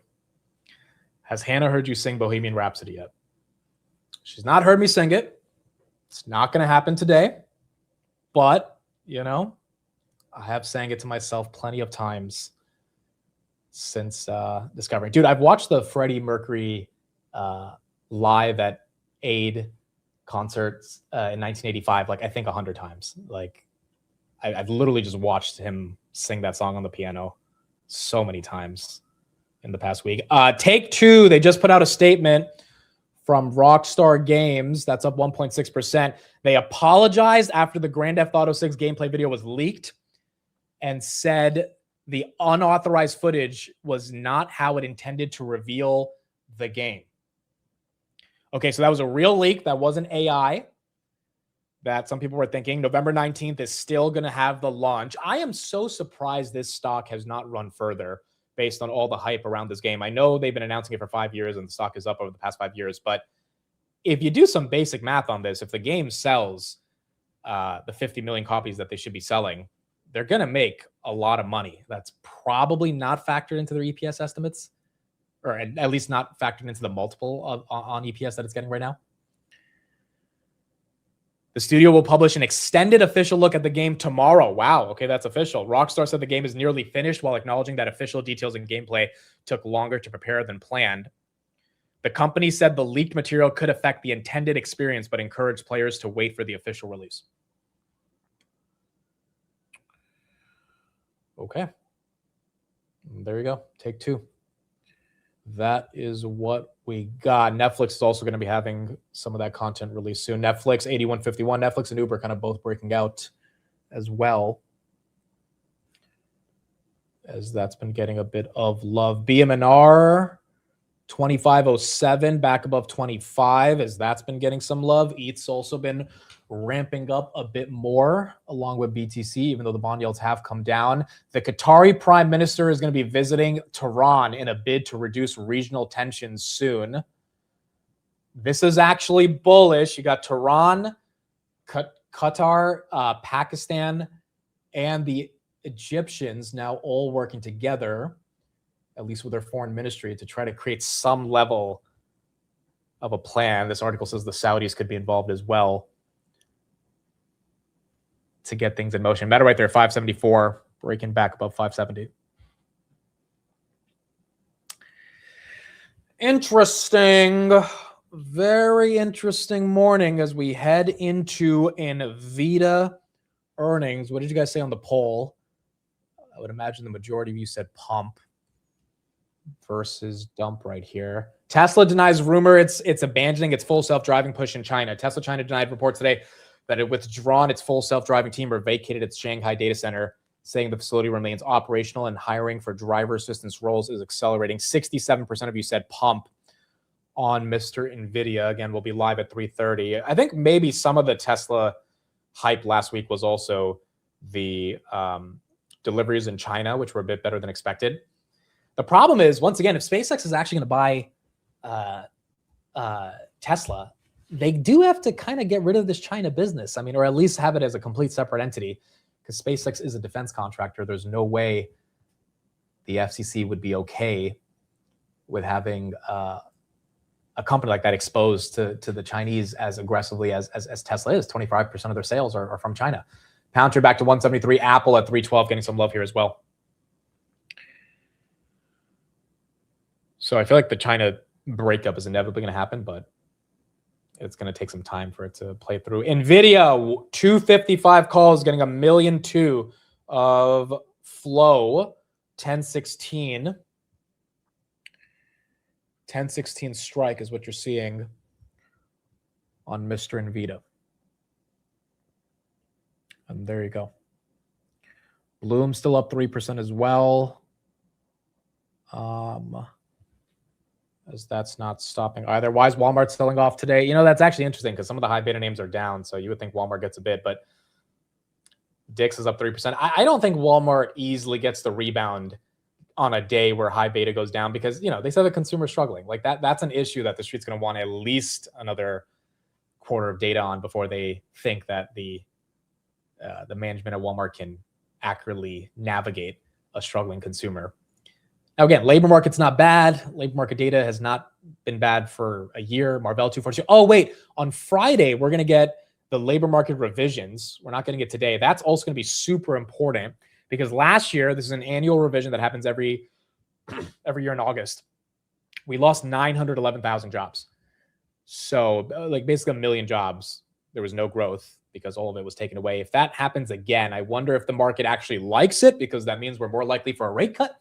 Because right now, part of the reason we're not cutting rates is because the Fed is like, hey, the labor market's great. Inflation's the issue. We have to hike rates. If inflation becomes less of an issue because oil comes down because the war ends and you get bond yields coming down, and then the labor market starts to create a bit of an issue, which is bad for the stock market because earnings growth might suffer in that case. But if the majority of the stock market is based on capex, not the consumer, which is crazy to say, but that's kind of what's happening, then maybe the stock market survives even if the labor market goes down and the Fed ends up cutting rates because they're afraid about unemployment, which would be good for the stock market because you would have a lower cost of capital. Like that could be a really nice way that we pump into the end of the year post midterms, Palantir 174, along with earnings growth being as good as it is, right? Which has been the story this whole year. But we got to see if we actually get that.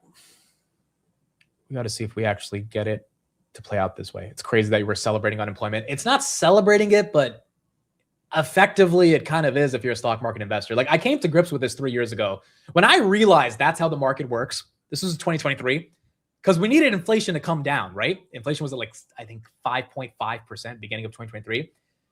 Like for those that were here on the streams, we would be hoping for like a bad labor market report because we knew the market would interpret that as less inflationary. And it's the sad truth, but it's also the nature of economics. It's like in order to have inflation come down, you technically need less people spending. To have less people spending, you need the labor market to at least struggle.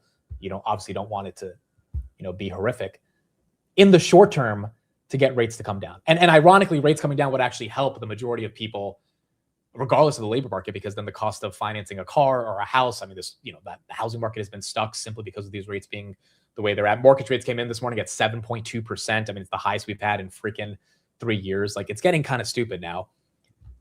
You're going to need something to bring this down. And maybe that's the labor market.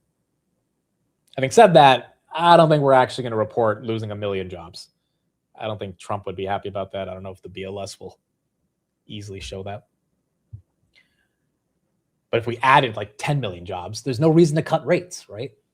Now, granted, the stock market has done very well in the face of not cutting rates. SPY's up 14% this year. So still, you don't technically need the rate cut. It's just you definitely don't need the rate hike. And I think that's the big thing that we need to see not happening. Uber loses 80 as that goes red, 79.94. And that is down. Why does Bill Gates want to meet with Xi Jinping? That's an interesting question. I read this article this morning as well in the Wall Street Journal. The title was 3 takeaways from Bill Gates' 5,784 word warning on AI. Basically, he talks about wanting to meet with the Chinese in the article. He talks about different tax proposals. He talks about job displacement. And his goal in the article is to say that the US and the Chinese need to work together on what's going on with AI. But it just, it's one of those things where it's just like him making an active plea to say, I'm going to go to China. I want to talk to the CCP and I want to figure out how we're going to navigate AI together. I don't know if the Darios or the Sam Altmans feel the same as Bill Gates feels, because they are afraid of the Chinese and they want to beat the Chinese and they want to have better models than the Chinese. So cooperation is probably important, but it is an absolute arms race. And whoever wins in AI is going to dictate their values in the world from a military perspective and from a business perspective. I mean, it's one of those things where it's like if China won the internet back in the dot-com bubble and all of us were using Baidu instead of Google, what would the world have looked like? What's because once you get the users and your multi-billion person platform, you win, right? The only reason Facebook and Google are not in China is because China banned them. I don't know if the US would have banned Chinese platform. We technically don't do that, right? There's plenty of China influence in the United States, but we have banned Chinese social media, and then would there have been excessive amounts of censorship and lack of freedom of speech? And I'm not saying the US social media platforms are perfect either, right? But the point is, do we want China to win when it comes to AI? I think it's a big question that politicians are going to have to navigate with. BMNR right there, $24.99 as that continues to go. Yeah, TikTok, perfect example. Obviously, that's a Chinese platform that has infiltrated into the United States. For all the crap Biden and Trump both gave to TikTok about we're going to ban it, it obviously never got banned because guess what? There's a ton of US investors that have money in ByteDance, and if TikTok loses America, they lose a chunk of their high ARPU audience. Right? There's not a lot of people around the world that can actually pay when they see all these ads. So the average revenue per user is massive in the United States. And now TikTok has influence in the United States, and China controlled the algorithm for a few years until Oracle and Microsoft took over parts of it, which is still unsure exactly who has control over the algorithm. So do we want that to happen in AI? I think is a big question. CrowdStrike right there, 188. as that continues to go green. Yeah, Oracle never got that much love from owning TikTok, to be honest. Never got that much love, at least in terms of their stock price. It really was the data center stuff that got the market to be more excited. Let's get a little bit of coverage on some of the Meta stuff that we're seeing right here. As again, that was the big story of the day. $26 billion, 16 in the settlement and 10 in the legal fees that Meta is paying to resolve this lawsuit. Too, saying in part because, quote, teens move fluidly across dozens of apps. We need an industry-wide solution. We therefore call on our industry peers, TikTok and YouTube, to implement this new framework right away. Stock did initially jump on that news before pulling back. And joining us on the phone this morning is former Assistant Attorney General Jonathan Kanter. Jonathan, it's great to have you. Appreciate the insight, especially here on Deadline. Thoughts about the settlement relative to what some of the expectations were?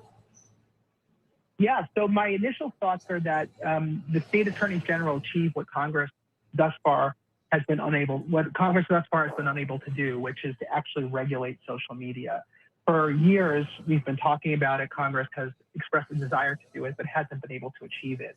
This settlement, of course, the numbers are big, and obviously when you're talking about this kind of this magnitude of damages, that's quite substantial from a market perspective. But what's most significant about this settlement is the fact that it imposes significant regulatory changes in terms of how it uses data relating to children, how it age gates, how it throttles the usage for kids, shuts off during school hours, and a whole range of remedies that really do look a lot more like a regulatory scheme for social media, one that most of the country has been asking for years, if not longer. And so while this is certainly not done, there are more cases in the queue, municipal cases and private cases.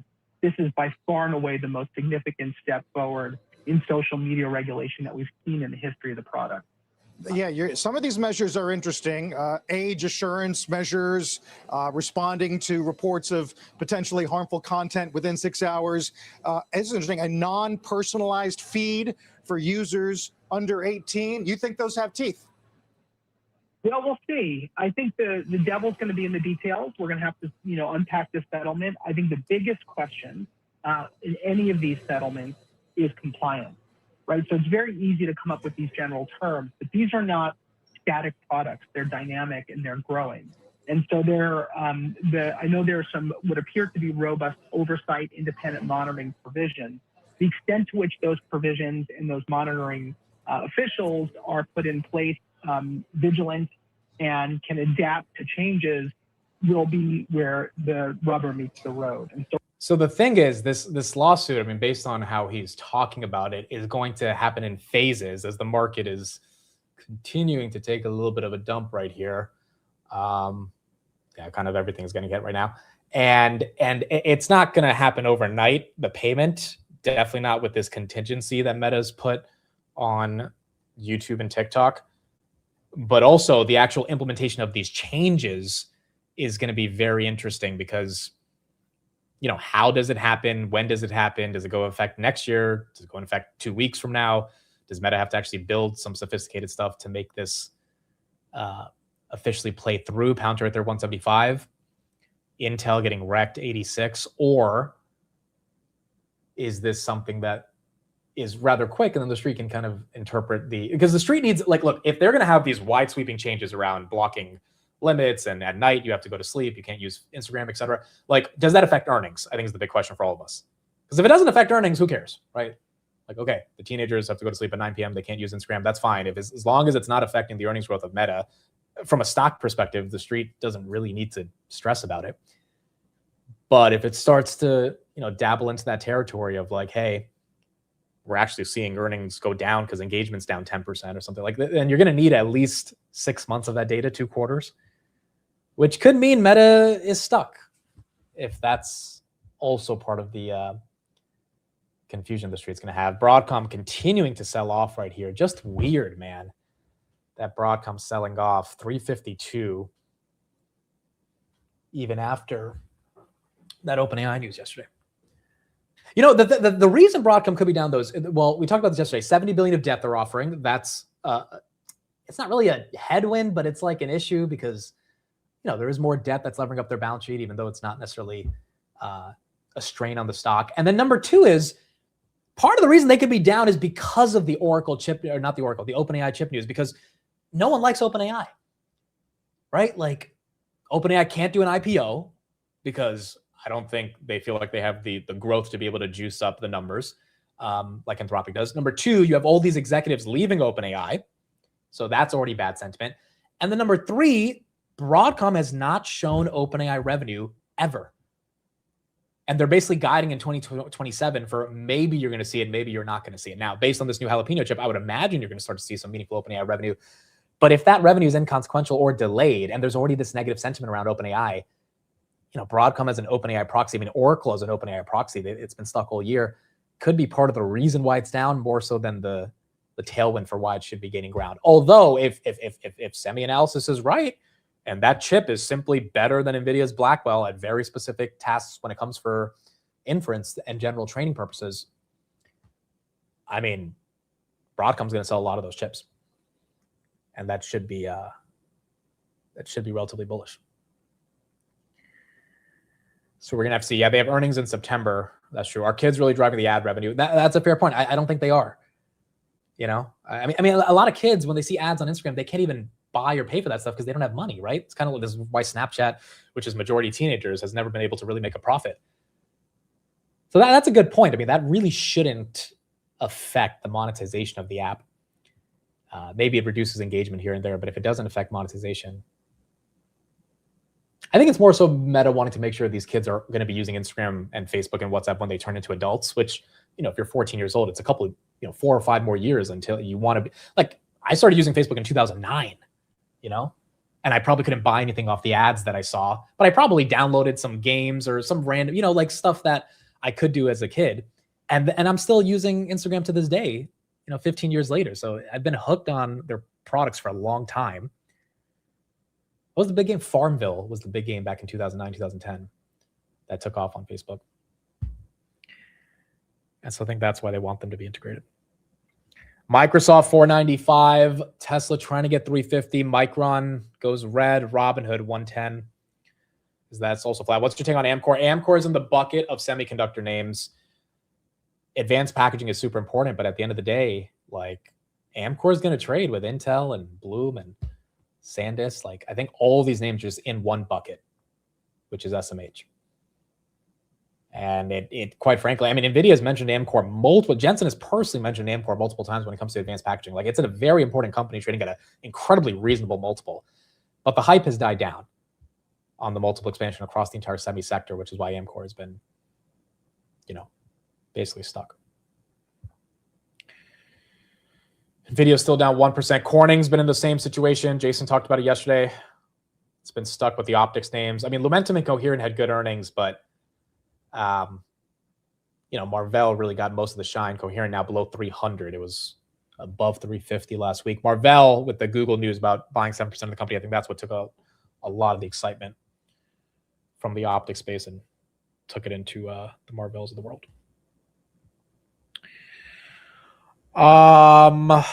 Dense, thank you for the super chat. Appreciate it. Amit, you are not only great with your analysis and explanations, you are the funniest YouTube ever. Thank you. I appreciate it, Dense. Thank you for the super chat. I should just tell you guys every day. I have a Wall Street Journal reporter watch. I mean, this is the most amount of love they're usually not this nice. Like this is a different level of glazing that we're seeing here, which I appreciate. Deeply appreciate. TJ, thank you for the super chat. Welcome to the team. Hannah, will you see you at the next meetup? Hannah was actually supposed to be at the New York meetup, but something came up. So hopefully next year we'll get her at one of the meetups. She'll be at Hood Summit. Okay. I think I'll be at Hood Summit. That's in mid-September. So if I'm there in Houston, and if you guys are there, then you'll be able to see her. Meta 567. That is also continuing to go red. Yeah, 60% of you voted pump on NVIDIA going up. Put in the chat if you own NVIDIA. I think it's like, just put like a yes. I think it's like 70% of us. I mean, if you own the S&P, you own NVIDIA. Basically, if you own anything semiconductor related, you're directionally owning Nvidia, because most of those companies, their biggest customer is probably Nvidia, whether it's Marvell or Lumentum or Coherent or SpaceX, you know, Micron, SanDisk, obviously. Like it just affects everything. I don't know if there's ever been a company this important with this much liquidity, with this much retail attention in the history of the stock market. I mean, Jensen is responsible for everything that we're seeing here. If you own Google and Amazon, I mean, technically NVIDIA is going to have an impact. It might not be as directional as if you own some of the semiconductor names, but NVIDIA's arguments around demand, their concentration of customers. Also, remember, NVIDIA is now breaking down revenue from hyperscalers. And I forgot, does anyone remember? It's like platform revenue and then something else. But last quarter was the first quarter they broke down how much they're getting from the hyperscalers versus how much they're getting from everybody else, which is basically the neoclouds. And so that, I think the growth in that the street's going to want to see as that continues to, you know, expand in a more meaningful way. I forgot what they called it. It's like two different forms of revenue they're now breaking out. SPY going flat again on the day, 765, as that is read. Any news to why we lost the morning pump? I would just imagine it's, well, first of all, this Meta, like the details on the Meta lawsuit coming out and how much they're paying for the legal fees, I think that just took the wind out of Meta. And that probably hurt Reddit and AppLovin and all the advertising stocks, Google. You know, now Meta's challenging them to pay $5 billion. Like that's an issue. So that probably hurt the Max 7. In general, I think as NVIDIA officially loses 1% today is part of the reason we lost the entire morning pump, as NVIDIA has done this pretty much every time the day of earnings. It usually pumps the week going into earnings, then a few hours before it takes a little bit of a breather. And then as of recently, NVIDIA dumps the day after. This time, NVIDIA is dumping going into the earnings, kind of going down a little bit before the earnings, a couple hours before. And now, you know, maybe that's the setup for the pump. But I think that's why everything else is also taking a bit of a dip. Also, oil spiked up a little bit from the highs. We're at 81.50 now. We were almost below 80. So that could create a little bit of pain. Broadcom credit risk measures rose in August as the company considers additional guarantees and financing support for large AI chip transactions tied to Anthropic and other customers. That's probably your headline for why Broadcom's down today. Now, granted, that's part of the reason why they're financing $60 to $70 billion in debt. So that's not really a new headline. Like they're doing that so that they can make sure that their biggest customers have the money to pay for this. That's also part of the reason why Anthropic is going public, because they need the money to pay for these chips. I just don't want to participate in giving Anthropic that money during the IPO, because someone is going to be selling those shares they bought a long time ago. Granted, if the public doesn't do it, Jensen's going to do it. I mean, like, as much as Jensen has a love-hate relationship with Anthropic and OpenAI, he needs them because they're still buying a crap ton of chips. So the IPO will be successful. I don't know if the stock, like SpaceX IPO was successful. It's just, it was a disaster for anyone who actually bought the stock. But Elon raised $86 billion. Like, at the end of the day, the stock is the stock. They have $100 billion in cash now on the balance sheet. It was successful. It's just someone had to hold the bag for them to get that $86 billion. And I think the same thing's going to happen with Anthropic. Now, granted, NVIDIA's invested in Anthropic a long time ago, so they will be up heavily on their position. They're probably not going to sell, so they don't need to buy net new shares, but they did just put in $10 billion 3 months ago. They put $30 billion into OpenAI. So there's still a ton of money right there. Arthur, thank you for the super chat. I watched the MIT save a pregnant woman from a burning building. Years later, I saw her at Starbucks, and she said a MIT advised her to buy Palantir at $7. She 20x'd her portfolio in 3 years. What a great guy. You know, Arthur, I can't really argue with some of the facts that you were laying out in that super chat. So deeply appreciate the acknowledgement of what I've done. The second part, the Palantir part, is probably a little bit more true than the pregnant woman in a burning building, but you know, that company helped a lot of us here. Meta 571, Uber 80.17, and you know, speaking of Palantir, they've held this freaking 40% move so nicely in the midst of all the ugly headlines. They have not lost 170, which to me is the street getting a lot more excited about the growth that they've put up and the inevitability that their growth, is likely not to slow down. Nvidia, are we going to lose 210 today? We lost 214.73s when we topped out yesterday. The pregnant woman saved a mitt from the bill. That's probably what would have happened, bro. I'm not a fighter, guys. Like, I'm not like, confrontation's not my thing, Like intellectual confrontation in a debate, I'm all for it. As Rocket Lab falls below 67. But I've never got into a fight in like a physical fight. Is that surprising to you guys? Would you have guessed that? Like, I've never actually kids get into a fight at school. Yeah, that's never been me. Like, I don't necessarily know how to fight. Broadcom's about to lose 350, and that's going to be so ugly. For this to actually see the 340s again would be a little annoying. But maybe that's what we're going to have to see. U.S. Justice Department says it and the FBI have seized platforms operated and used by Chinese state-sponsored hackers to target U.S. critical infrastructure. U.S. says it has disrupted Chinese hackers that broke into NASA, Federal Reserve, the NIH, and the U.S. Senate. Yeah, there's no way in hell Lutnick and the Commerce Department is going to be like, sure, Apple, you can buy Chinese memory chips, when the Justice Department and the FBI is announcing that they've seized platforms operated and used by Chinese state-sponsored hackers to target U.S. critical infrastructure. It doesn't feel like the Chinese are easily going to be able to sell into the United States or even buy NVIDIA chips as easily either.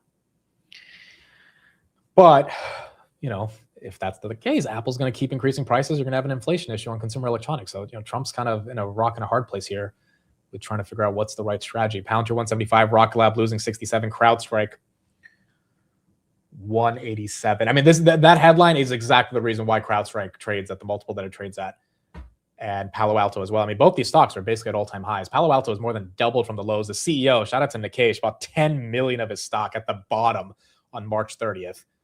I mean, he absolutely bottom ticked it. And he probably had some inclination that in a world of AI, cybersecurity is going to matter a lot more than just the revenue growth of these companies, but the sentiment of these companies is going to be in favor. Did you tell Hannah that Harvard waitlisted you? So I'm happy you brought this up, Connie. Hannah, no one thinks I actually got waitlisted from Harvard. They think, you know how we were saying the other day, the older you get, you lose your memory. And so like the other day, you guys were saying, like, I'm so old, I don't even know my age anymore. And I was like, the other day, someone asked, how old are you? I was like, am I 28? Am I 29? Am I 27? The older you get, that happens. You guys kept saying I didn't get waitlisted into Harvard. And so I'm going back. I'm like, that was 10 years ago. Am I lying to myself? Did I actually not get waitlisted? Like, I'm actually asking myself, is my memory that bad that like I legit have been lying about this the whole time? I went into my emails, okay? I took the screenshot just for this moment. This was part of the message that I wrote to Dallas Perkins and Sherry Hall. These were the two debate coaches at Harvard. Look at what I say right there. I am writing to ask if you could recommend that I be taken off the wait list at Harvard University. I would like to debate in Harvard's program. This is from June 30th, 2015. I found that in my AOL. I don't care if you guys think that's fake or you don't believe it, or that I went on Microsoft Word and I like typed that up myself. I don't care what you say. That is an actual screenshot from an actual email. I needed to prove to myself that I wasn't going crazy and that I actually did get waitlisted. Because at some point I was like, well, I don't have the email from Harvard. Like, did I lose my memory over 10 years? Am I actually just making this up? So you can say it's fake all you want, but that came from my AOL from 10 years ago. And now I feel a lot more confident that I actually was waitlisted. And they clearly lost the debate. Yes, exactly. I lost the debate. They emailed back and they were just like, hey, we appreciate you reaching out, but there's not much we can do. And it's Harvard, it's like I don't know if the debate coach has that much sway over if someone can get into Harvard at the end of the day. But I tried. I did the same for Stanford. Stanford didn't waitlist me. They just straight up rejected me. But Harvard, at least I thought I had a shot. NVIDIA right there, 210.50 as that goes red. So yeah, there's your proof. I don't care if you guys believe it or not anymore. But I legit needed to know that I wasn't freaking losing my mind on this. Here's some commentary on the Fed and some of this PCE data we got this morning as we are seeing inflation still tick up, highest read since October 2024. Avoid rate hikes down the road. Definitely not the data that backs up rate cuts. The problem is underlying inflation, and that keeps the threat of rate hikes in play. The inflation data for the Fed's preferred indicator surprising to the upside. Here's the sorry, that's the wrong screen here. We have the headline year-over-year inflation at 3.7%. Take out food and energy, that's 3.3%. Focus on services, energy and housing, the so-called super core, and it's 3.9%. Nationwide chief economist Kathy Bostjancic, she writes, these high inflation readings should keep the FOMC overall in a hawkish mood and poised to raise rates if we do not see significant cooling in the coming months. Probability is kind of reflecting that, 40% for September, so still not a 50% probability, 55 for October, and then rising towards a much more confidence in a rate hike in December, 75% probability. At the same time, the readings on growth, fairly solid, strong durables, goods orders, but mixed data on the consumer. Income up 0.4%.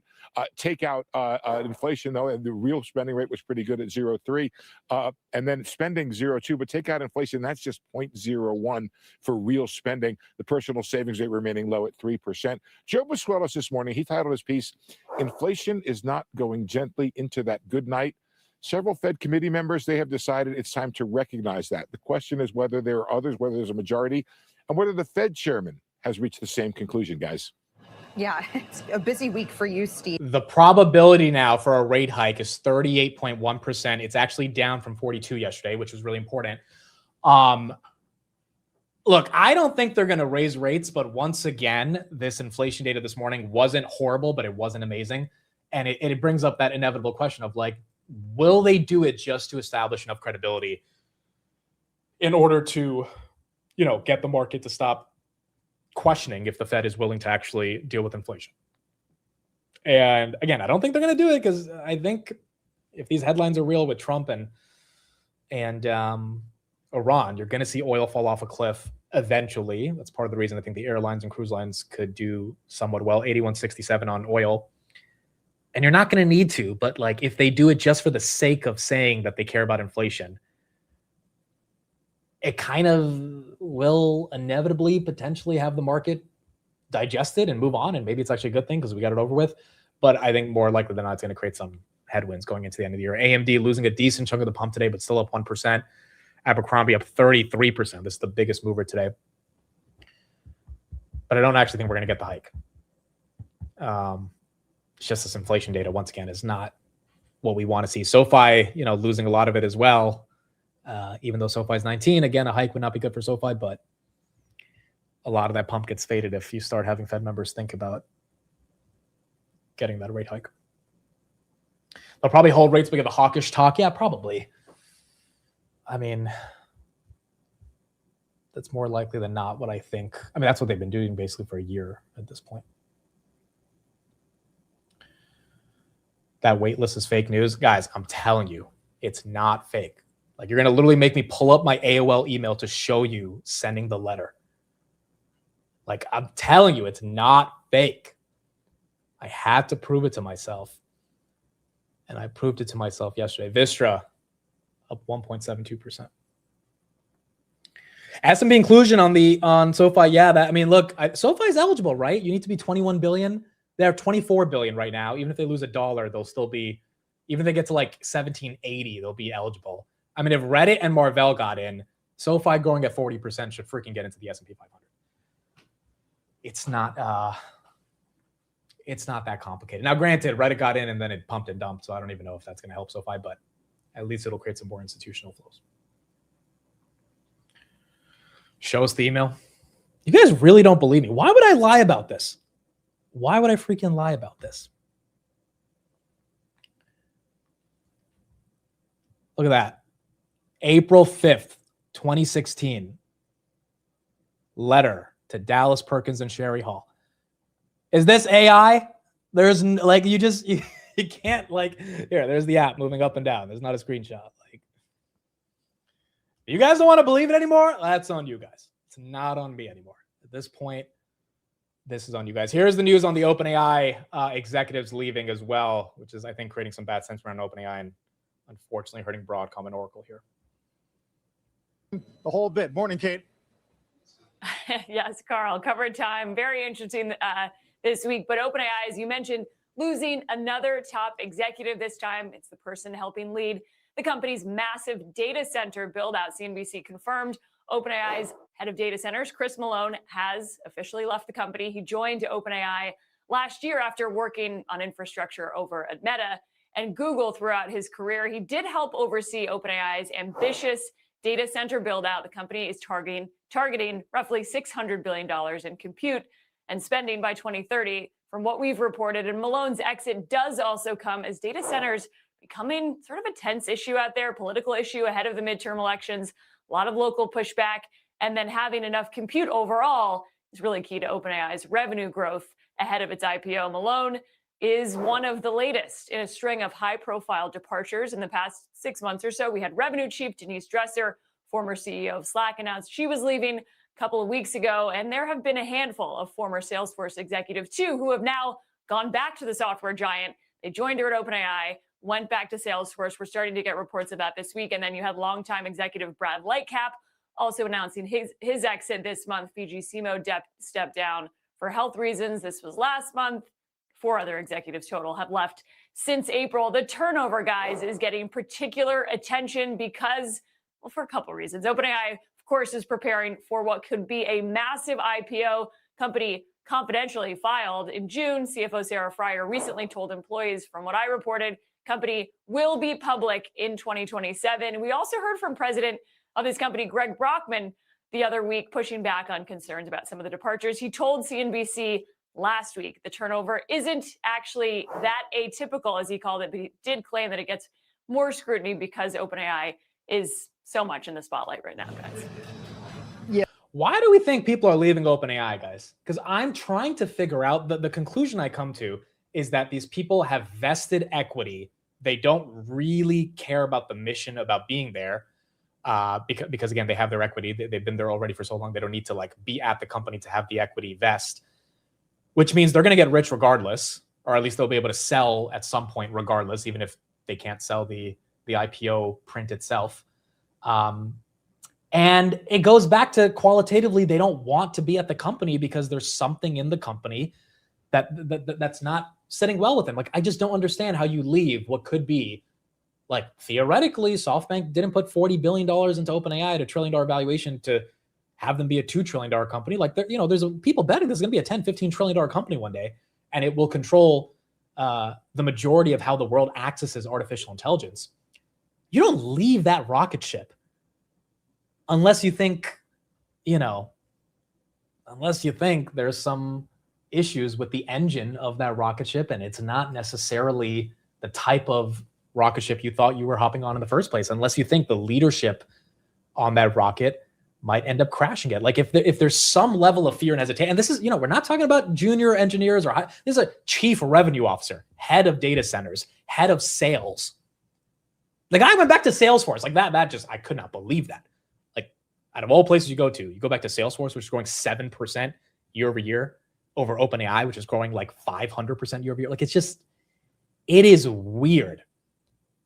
And I think it's important to ask these questions as retail investors if we're thinking of buying the stock, because you can't let the VCs gaslight you into thinking that this is normal. Like, no chief revenue officer leaves 3 months before going public.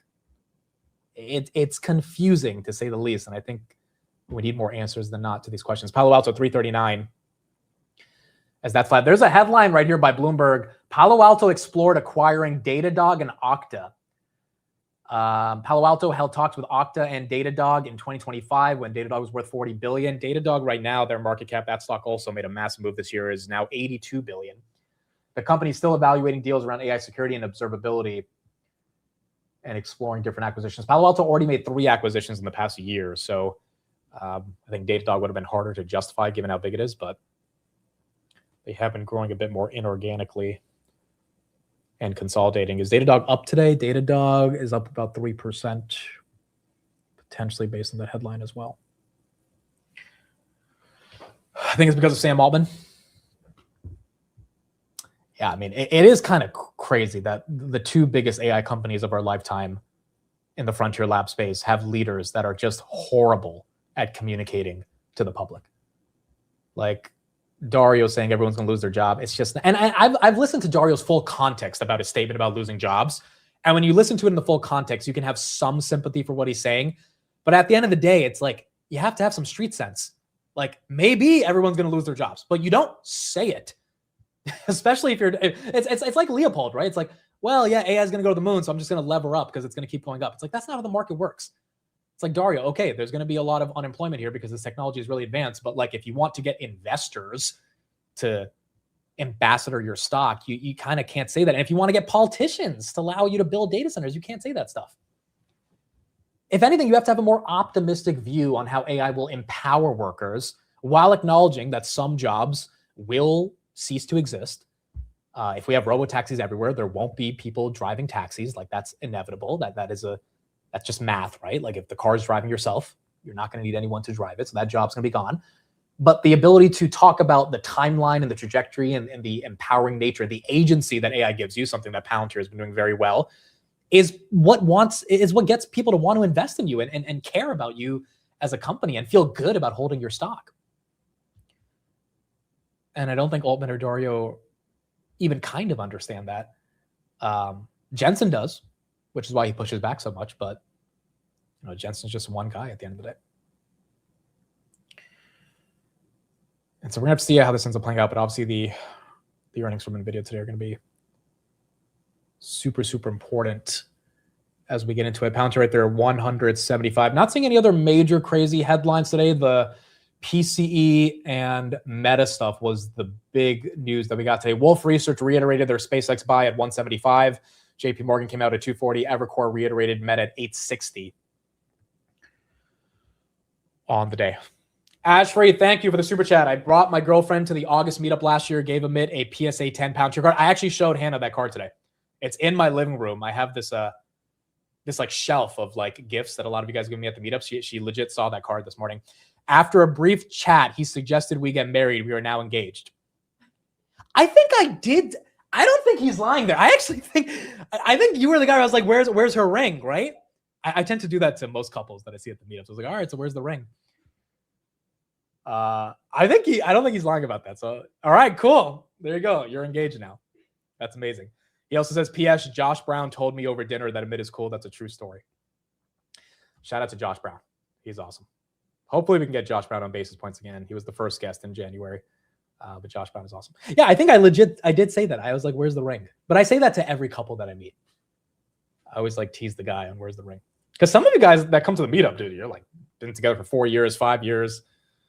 And then I want to get nosy. I'm like, all right, so where's the ring? I say this as someone who's so single. It's like hilarious every time. But yeah, shout out to you, man. Thank you for being here. And happy you enjoyed the meetup. NVIDIA right there, 210.76. Ethereum still at 2,400. Shout out to Cactus Jack. Shout out to him. He has been amazing. Again, a lot of that news you guys have been accessing through that terminal, which has been amazing as well. And he's part of the reason I bought Meta last night, seeing that. I mean, it was funny that the overnight markets, Meta didn't even react to the state trial settlement. And then this morning it was up 4%. I didn't sell, obviously. But the point is like just being able to have that access to information and then having the overnight markets give you the liquidity to be able to buy when the news hasn't even hit the mainstream. That's just a question of speed of information, which is, part of the reason the terminal has been doing so well.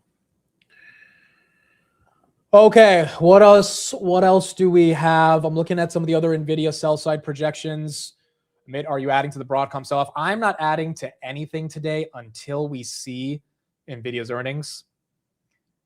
I would love to add to Broadcom. I added at 370 2 weeks ago. I would want to see what NVIDIA says because quite frankly, if they dump, we will get Broadcom into 330s. If they pump, then it is what it is. But a lot of these stocks in the semi space can be falling knives, CoreWeave, Nebius, Micron included, if NVIDIA craps the bed, as all of them have now turned red. And again, it's like we know NVIDIA is not going to mess up. But, oh, by the way, guys, Meta lawsuit news, hold on. Again, more stuff. What more stuff? Meta lost the lawsuit? What are you guys saying? Well, if they did, that probably coincides with the settlement. Hold on, let me pull it up. Meta's not getting hit right here. Oh, what do you mean Meta lost the lawsuit? No, I think Meta. No, I think that's not a new piece of news. Oh, you guys saying the $16 billion settlement? Yeah, we know that. Yeah, I think a bunch of you guys just saw that piece of news. Yes, the $16 billion settlement. For those that are, yes, they have the $16 billion settlement. That is correct. That is not necessarily new. Meta, right? They're getting a little bit more of a pump. I mean, they technically, yeah, they did lose the lawsuit. It's not a legal loss. It's a settlement, but I mean, it's a $26 billion loss that they are engaging right there. So, okay. So the big news yesterday was actually the former New York Fed president, Bill Dudley, wrote an article on Bloomberg about how the bubble is going to pop.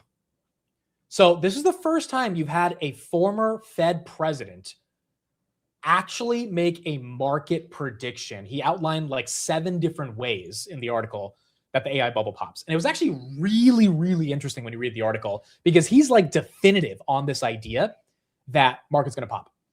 And like this AI story is all full of crap. And like, look, Fed presidents have issued different opinions before and they've made statements, but the fact that like he came out with a full-on article, almost like a Michael Burry type of style prediction of here's how it's going to happen and, you know, what's going to go through, I thought was quite incredible. His big argument is that earnings growth is going to be unsustainable as ASTS loses $60 right there. Again, Meta, the news was that $16 billion settlement. That's why that stock is up.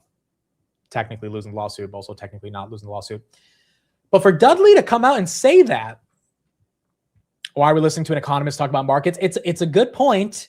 Now, granted, he was a relatively important economist being in charge of the New York Fed, but for him to say that is a long article of him outlining how he was like definitive as Bitcoin loses 78, that this market will crash. And he used the Shiller PE, the Buffett ratio. Now, all of that stuff I know is old news because for the past 3 years, all those signals have been screaming that it's a market top and we've only been going higher.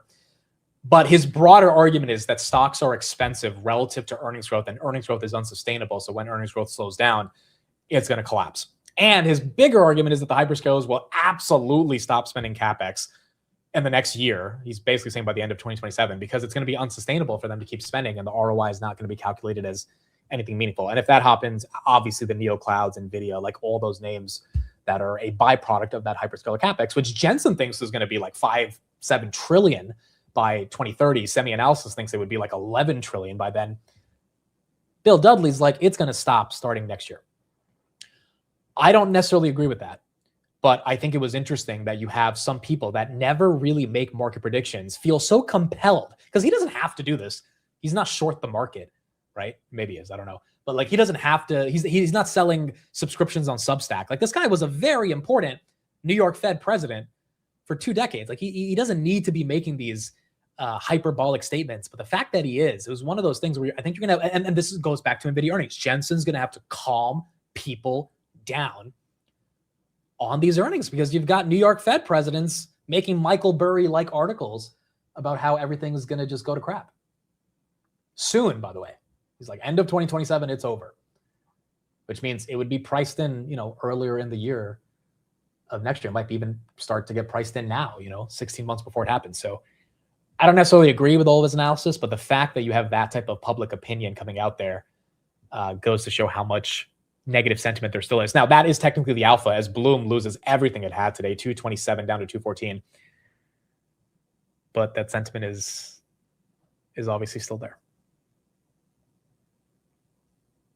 Yeah, he's not selling a Substack subscription. Like, he doesn't need to be hyperbolic, right? I mean, the guy is well respected in the economic world. So for him to put out that statement, I thought was surprising. DG, thank you for the super chat. Amit, I'm the quiet old guy who has been watching since the fall of 22. Your coverage and perspectives are realistic. My wife gets her ass to work when you ring the bell. Not muted here. I love it. Thank you, sir. Thank you for being here. And thank you for keeping up with the channel. Fall of 22. Wow. So you've been here for a while. We started the market open in March of 22. And I was going back on some of the old market open videos the other day. I think we've gotten a little bit better since then. But the bell ring too I think I showed you guys a month ago, like the old bell ring. I ringed it like twice. It was like such a horrible bell. Or like such a horrible level of enthusiasm I had to ring the bell. I was like, yeah, guys, I ordered this from Amazon the other day. I feel like we should ring a bell because it's the market open. And it was like, ching, ching. And then that was it. That was over. Whereas now we actually have some excitement. SanDisk, are we getting green here? SanDisk a little bit, 1488. But still relatively stuck for the majority of the day. Nvidia continues to be flat at 211. I did sell some puts on Nvidia yesterday at 190. I collected like $40 of premium, so it wasn't anything special. But I mean, if it actually goes to 190, sure, I'll be happy to buy it again. I don't think it will. If it does, it really takes a 10% decline from here. It's like, okay. But I think if it really takes a fall, 200, 195-ish is where we go. If we actually go to 190, then I would imagine the rest of the broader market takes a bit of a hit as well. So we're going to have to see. As Meta keeps going up. All right, 584, that's back. Fell to 561. For those that bought the dip around 560, that is green. I think a lot of us have a relatively large Meta bag already. So at least this is recovering some of it. That's also the issue with stop losses, right? You might get stopped out really quickly and then the market goes right back up. So you kind of have to be okay with losing some of those shares and not dealing with the downside pressure. Yeah, I would imagine the lawsuit result is bullish. I would not think it's not. This is the actual article. I'm looking at it right now that Meta put out, calling on TikTok and YouTube to join us. This is exactly what they said. Does that mean you're bearish on a video? Selling a put is bullish, remember. Because if you're selling a put, you're agreeing to buy shares at a lower price. So if I was buying a put, that would be bearish. But I think anyone, Jason said it right yesterday, but anyone who's buying calls and options, if you don't get a big move, the theta decay is just going to kill you. So I feel like either selling calls or selling puts here is not a horrible move. While this is an important step, the fact is that teens move fluidly between dozens of apps a day. All platforms should empower parents and support teens by putting the same prep measures in place, because we know that when teens are restricted on one app, they simply move together. For meaningful progress to happen, we urge TikTok and YouTube to join us and State Attorney General in adopting this new standard. The standard are night mode, school mode, time limit, 2-hour daily time limit that can only turn off with a parent's permission. Expiry is this Friday for those puts. Regular prompts, teens will receive prompts every 15 minutes of continuous screen time. Hidden likes, teens won't see the number of likes on their posts. Wow. Okay, so they're really getting rid of a lot of the insecurity issues that, I mean, quite frankly, a lot of teenage girls, there's been a lot of academic studies on this, have been judging themselves based on their social media engagement. And, the academic research is pretty obvious there. Like when you see Kim Kardashian getting 1 million likes and you're in 10th grade and you get 15, like that stuff, it does create an impact. It's just now Meta seems like they're actually doing something about it here. Disabling cosmetic surgery and extreme makeup filters, age-appropriate content restrictions, unwanted contact from strangers, reporting and ongoing protection from harmful contact, and strengthening our parent control. Okay, look, here's the thing. The ball is now in the court of these other social media apps. The thing is, YouTube doesn't really have YouTube's not social media. Like it is, but it's more content, entertainment. Like the only other social media is really TikTok, right? Reddit's also more content. Reddit's not like likes and stuff. Like Instagram and Facebook is where you have likes. I guess X. But, Meta's not talking about X right here. They're talking about TikTok and YouTube. So now it kind of looks bad if TikTok and YouTube, don't somewhat agree to this, right? So it is kind of a one-up from Zucks and putting the ball in their court. It feels like someone's going to make a documentary about this, bro. Like Zucks in the courtroom being like, all right, this is how we're going to actually solve this. If we're going down, everyone's going down. We're going to pay the money, but they're going to pay the money. Our engagement's going to take a hit. Their engagement's going to take a hit. Like they are not easily letting this business model collapse right now. 495 on Microsoft. Yeah, 100%. Reddit would be down massively if it was mentioned by Meta. Meta, I think, basically thinks X and Reddit are not big enough to even care about, whereas YouTube and TikTok are the ones that matter. Is their cost basis on Iran? 43. It's like 43.50, something like that. So I'm hoping Iran does well also. Iran, we're like 40 today, right? 40.25. I've been holding this thing for like 5 months, dude. It's just like, I've been thinking it's going to get a Nebius CoreWeave type of move, and then I would sell it. But also, if they get a really big hyperscaler deal, I don't think I have to sell it, right? Like if they can actually show that their 5 gigawatts of contracted power is resulting in deals, it's just they haven't done it yet. And it's so confusing that some of these other smaller neo clouds are getting deals, but Iran is not. So on earnings, if they don't get a deal, I just feel like a lot of the thesis is not broken. It's just once again taking a lot more time. And in a world of this much demand, I don't understand why they're not signing more deals. So we're going to see on earnings in like a couple of days. See what happens. Movie title, The Anti-Social Network. Dude, it's actually a really good movie. I think I've seen that movie like 5 times. I think I saw it for the first time in 2011. And like, you know, that's when Facebook was still growing and like they just reached 1 billion users. And I didn't really understand how important I was using the product every day. I didn't understand how important it was. I didn't understand how fast it was growing. And I didn't understand how important Zuckerberg was going to become as a public figure.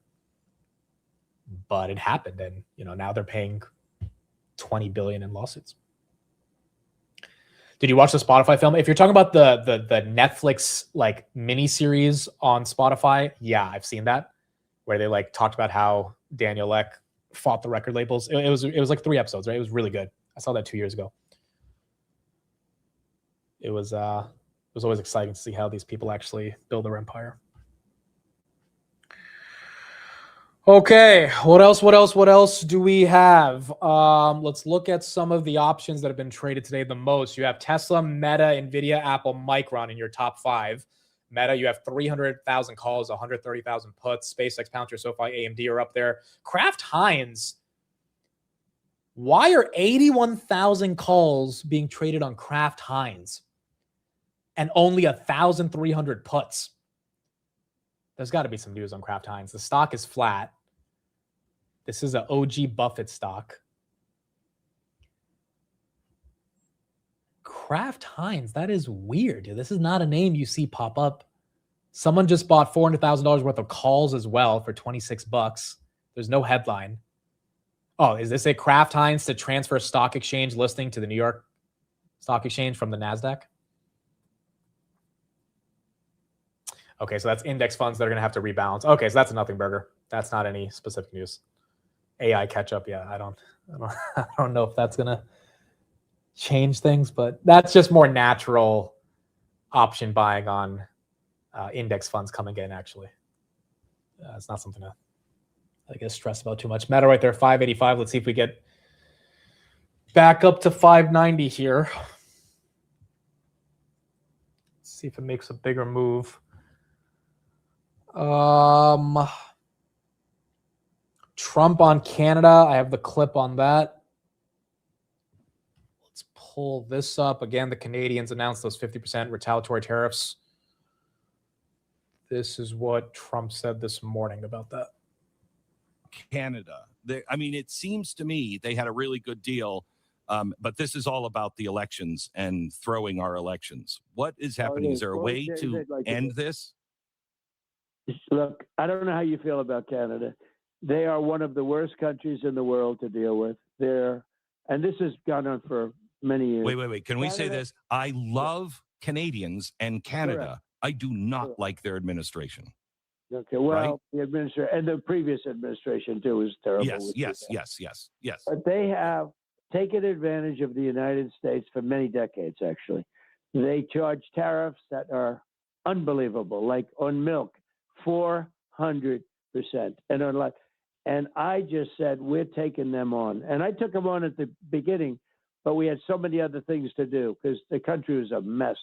But I said, we're going to take them on. We're going to stop it. And you saw the Lake Ontario. You know, people thought I was kidding, but maybe I wasn't, because the last one you saw was the Gulf of Mexico, is Gulf of America. I know. So now we have a Gulf and we have a lake. Okay, you know, it's very simple. But look, I don't want to go into great detail because it's maybe boring to people, but to me it's not boring. They charge tariffs. They take advantage of us as though they were a state, and they're not a state. And they've taken our car industry, and they've taken our agriculture industry. Yeah. You know, the farmers can't sell anything in there because the tariffs are so enormous, and yet they want to sell in us without any tariffs. So I had a deal that was a pretty good deal, you know, quite good. and because they're afraid that I won't do any business. In other words, we won't trade. They don't have anything that we have to have. Okay, we can get by. I mean, there are a couple of things that would make it a little inconvenient, but we could get them elsewhere. And it's time to teach Canada you can't do this anymore. We lose $60 billion and really more than that, $60 billion a year with Canada. Mr. President, we can't do I that. can't believe I have to say this to you. I have a network break. You could hold on, but I know you're busy. I so appreciate your time, sir. Okay, so that's what you have with Trump's perspective on Canada. Again, I really don't think this Canada thing is going to last, this beef they have with Canada, for a long time. Carney and Trump were sitting at the World Cup laughing with each other. Like, I don't think they actually have any bad blood. I just think this is, negotiations that the trade representatives are navigating with. And Trump tends to be one of those negotiators that goes out and talks a lot of shit and, tries to create a lot of ruckus to get people to come to the table. And with Iran, that obviously hasn't worked. But with some of the tariff stuff last year, even though the U.S. gave up a lot of concessions, you did get more deals, especially in the Middle East. So the question is, can they do that with the Canadians here? And, does the U.S. have to give up a meaningful chunk of some of the tariffs that they were imposing to get something greater on both sides? But that's what we're going to have to see. Nvidia, streets expecting 97% growth, 92.2 billion. I think Jensen's going to give us 100%. There's no way the streets guiding at 97 and they're 3% away from getting to 100%. Like, if they have to squeeze a couple more billion out of some of their bigger customers, I think they're going to do it. I think we're going to get triple-digit growth. EPS growing 200% year-over-year, gross margins of 75%, and free cash flow of 47 billion. So that's going to be really important for NVIDIA. I think they're going to beat all those numbers, except the margins. I think the margins are probably going to be flat. And if we get that, then that's going to be important. Yeah, that's kind of weird that he cut the president off for a network break. I mean, if you have the president on your network, you probably tell the advertisers to give you a couple minutes because, people are watching your show, which is why the advertisers are paying in the first place. But I think Glenn Beck and Trump have been friends for a long time, which is probably why he did his show in the morning. I mean, the one thing about Trump is he will do, the people he likes, he will do their show. It's the most random shows he'll do. These random New York Post reporters, he'll call them up and he'll give you all these quotes. And he'll proliferate all these different, ideas that are out there in the markets, just trying to figure out how to react to it. And it's been happening pretty much every day for 2 years. And during the height of the Iran war back in April, that was happening literally every hour with different information. I sold the NVIDIA puts for Friday. So I didn't collect a lot of premium on them, but I feel like they're relatively safe. So like $40 for, $19,000 of collateral. It's really nothing, but it's also like, hey, if I did want to buy it, that 190 range would be the way to buy it. 587 on Meta. Maybe this comes back as Bitcoin takes the hit.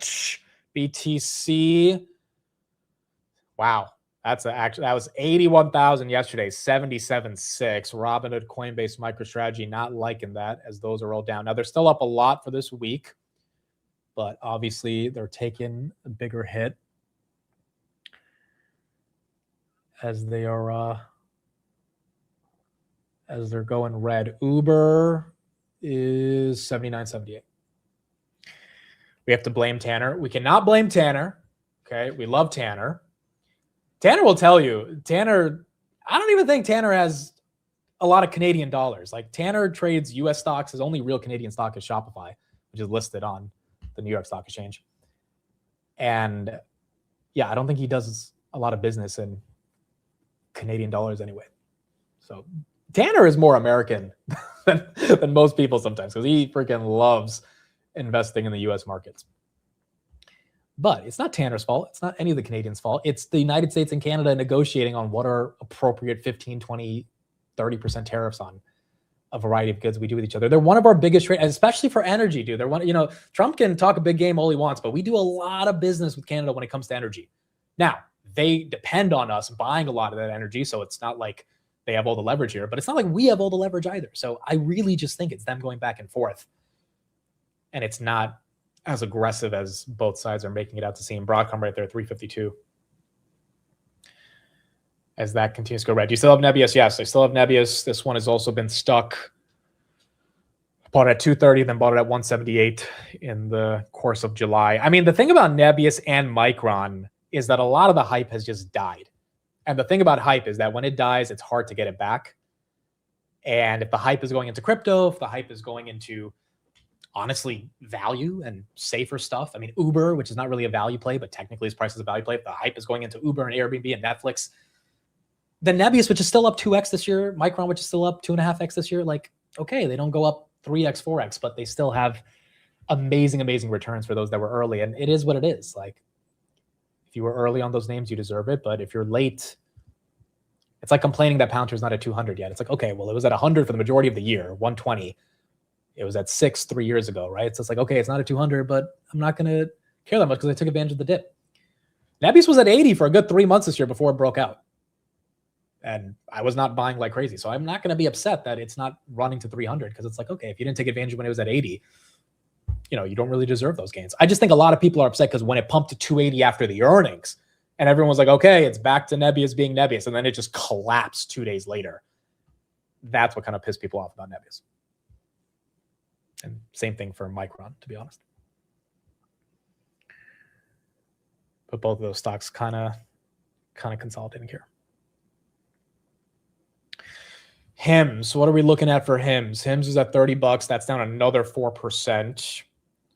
As that is red. Shopify down 1.6. I mean, Shopify was at $97 for the majority of the year. 97 to call it 110.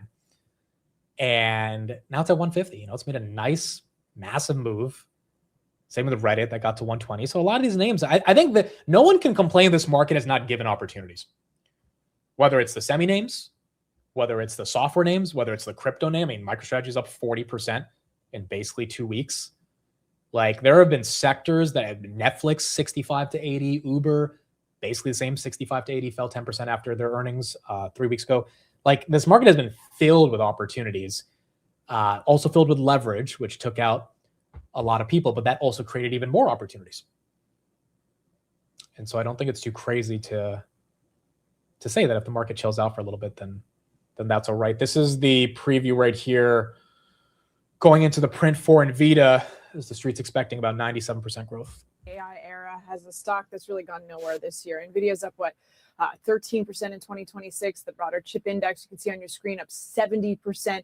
That's one of the widest gaps between Nvidia and its own sector on record. And the stock, unfortunately, just keeps getting punished on good news. It's fallen the day after earnings, 4 quarters running, every time after a beat. The question today isn't really whether Nvidia delivers, it's why the stock stopped working. Cantor Fitzgerald points to 4 reasons. One is valuation. Nvidia got so expensive that even a strong beat now reads, in their words, as sell the news. Of course, we know the valuation has improved. Another is rotation. Investors moving into rival chip names instead of crowding into Nvidia because they're looking for more upside. There's the fear it's also losing the inference market to Amazon and Google's homegrown chips. And then hedge funds have actually piled in on the short side of this just over the last little while. And now the newest worry that comes up constantly in sell-side research, Nvidia's bankrolling the very customers who buys its chips, backstopping billions of dollars in leases, an example of $105 billion for OpenAI, and taking stakes across the industry. Can be seen as a positive, also a negative. The credit market, though, has noticed. Morgan Stanley, starting coverage of Nvidia's debt just this month, said that after recent widening, Nvidia bonds are trading more like BBB credit than AA. Then the AA its balance sheet actually implies, roughly 25 basis points wider than. Which is kind of crazy, because if there's any company in the stock market right now that has a balance sheet that should get a AA rating, it would be Nvidia. Right? Like, even if you want to look at the hyperscalers are negative free cash flow. Nvidia's taking all their free cash flow. So for Nvidia's debt to be rated lower than some of these other companies that are out there, it goes to show how bad sentiment is around this company getting more than a $5 trillion valuation, even though it probably should be closer to like $7 trillion if you put a reasonable multiple on it, or at least a market growth multiple on it. And that's what Jensen's going to have to talk about today in terms of calming down a lot of the nerves in the credit markets and obviously in the equity markets. Similarly rated peers. So watch what Nvidia does to actually push back on that narrative about the circular financing, financial engineering, etc. Intel, it just split its sales into 2 buckets, the 4 big hyperscalers on one side, everyone else on the other. So AI clouds, enterprise, governments, et cetera. And it's telling Wall Street it's growing beyond the 4 biggest names, the same ones now building chips to compete with it. They're focusing on the other bucket. The numbers, though, almost aren't the point, since a beat is assumed. What moves the stock now is the story NVIDIA tells around earnings, especially the qualitative stuff in the call. Yeah, the story's so important, Christina. Do you expect to see additional disclosure to combat those concerns around circular financing and the Bank of NVIDIA, as people have been calling it? Unfortunately, not, because you're relying on 6 other financiers, especially for that $500 billion mark. And what we don't know is what's the criteria for companies. Is it NVIDIA just saying, vouching for the relationship? How do you decide who's going to get the money? And NVIDIA is supposed to backstop up to 25% of certain deals. Is it going to be less than that? How many have they started to backstop already? So I'm not sure we'll get that much in terms of details because it's so fresh. All of that is so fresh. I think, if anything, Jensen Huang will probably push to the ramp of Rubin, which is the latest iteration in Q3. He's going to talk about that. They'll talk about gross margins not getting hurt, because that is a big concern for a lot of investors. And overall, they're going to be speaking about the other bucket that I mentioned, the fact that sovereign AI is growing, the fact that the smaller enterprise business is growing, so that they're less reliant on the hyperscalers that are moving away from NVIDIA. Yeah, a lot of product anticipation and obviously financing. Part of the reason Jensen has to calm down the nerves is because you get Time magazine covers like this that just were released. OpenAI's Sam Altman and Greg Brockman on the cover. The title, Trust Us. You know, I don't think the mainstream media understands how much people do not trust these guys, but this is why Jensen's got to clean up their shit on earnings. You know, it's like if Time has to put out a cover claiming that you should trust OpenAI, it means no one trusts OpenAI. It's just that simple. No one. Now, they trust Jensen, but Jensen's really associated with OpenAI. So, I mean, you're going to have some level of Jensen making sure the market actually has enough trust in this broader AI revolution, because no one wants it to be a fluke. But I don't think these Time magazine covers are going to get people to believe it. I mean, the fact that you have to put the 2 words, trust us, it's almost like it's a joke. It's like, I feel like Time knows it's controversial enough to get the people riled up because no one actually trusts them. But they do trust Jensen. Like, a lot of people have faith in Jensen. He is seen in a totally different light than Altman or Dario.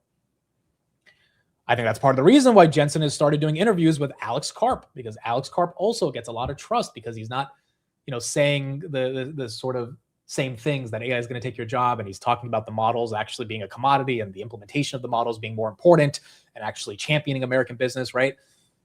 Whereas Jensen doesn't do that many interviews. I don't think he's ever done an interview with Dario. He's done one with Sam Altman, which was a CNBC kind of like press conference thing that they said they would invest $100 billion into OpenAI. That ended up being false. It ended up only being $30 billion.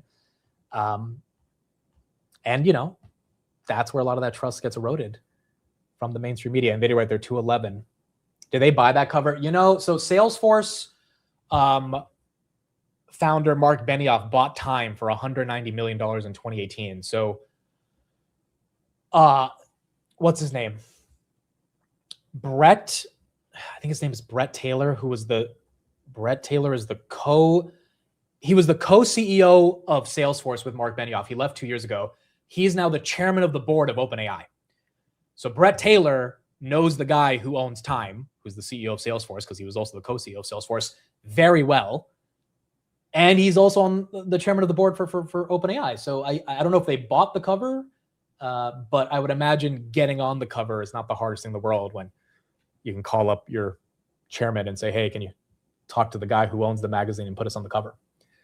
Which once again goes back into the broader trust argument of like, these people are just all in their elite circle and they want to try to get them, the masses to believe that you should trust them, when in reality, is there anything meaningful to trust?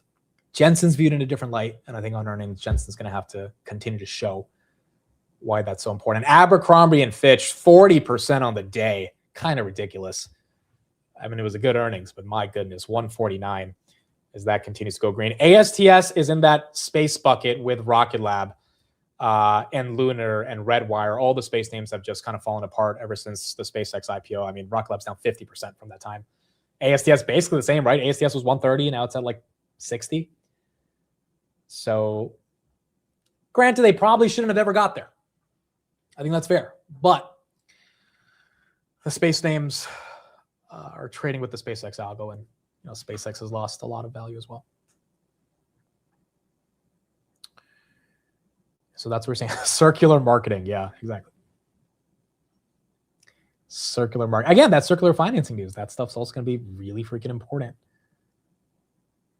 And Jensen, this whole NVIDIA bank thing, yeah, Jensen's absolutely going to have to discuss what's happening there. Can you do a yes, no poll if we trust them? That's a good poll. Let me ask that right now. I feel like, so it's interesting because there's the people that are against data centers that don't trust a lot of what's happening in AI. Then there's investors that also don't trust certain segments of AI because, they just feel like a lot of it is hyped up. And then there's the broader public that like uses their products and sees the value in it, but also doesn't really know who Sam Altman is. And so they might be indifferent, but when they hear these sort of salacious statements, they sort of, but it's kind of the same thing with Meta. I don't think a lot of people trust Zuckerberg either. Like I trust him as an operator. I don't know if I necessarily trust him as a human being. And I think a lot of people, because, Facebook doesn't have the best reputation either, have not trusted him for a while. Now, Sundar, I think different perspective. Sundar doesn't have that kind of Zuckerberg stench on him in terms of like people thinking all he wants to do is monetize people's attention, which has now cost him $30 billion in this lawsuit. But Dario and Altman do have that. And I don't know if that's going away anytime soon. It takes a lifetime to build reputation. It takes seconds to lose it. And once you lose it, it's tough for people to be excited to care again. Palo Alto, that's flat. Broadcom still down on the day. And then Marvell down about 0.23. Yeah, a lot of people hate Elon, but a lot of people also trust him. I mean, Elon, ever since he, went his political route, he obviously had a lot of people that just don't like him. But, in terms of executing on the company, I know he's a bit ambitious with his timelines. People do trust that he's going to do what he says, even if it takes time. Not everyone does. But I think there's a level of just like disdain when you hear some of the other AI CEOs that are out there. Salesforce down 1%, ServiceNow down 2%.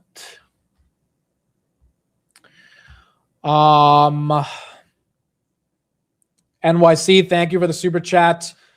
Amit, can we get Neil Dutta on one of these shows? I can make it happen. Dude, if you can make it happen, please. Yeah, Amit at akcoms.com. I'm a fan of him. He's a phenomenal economist from Bloomberg, and he's smart.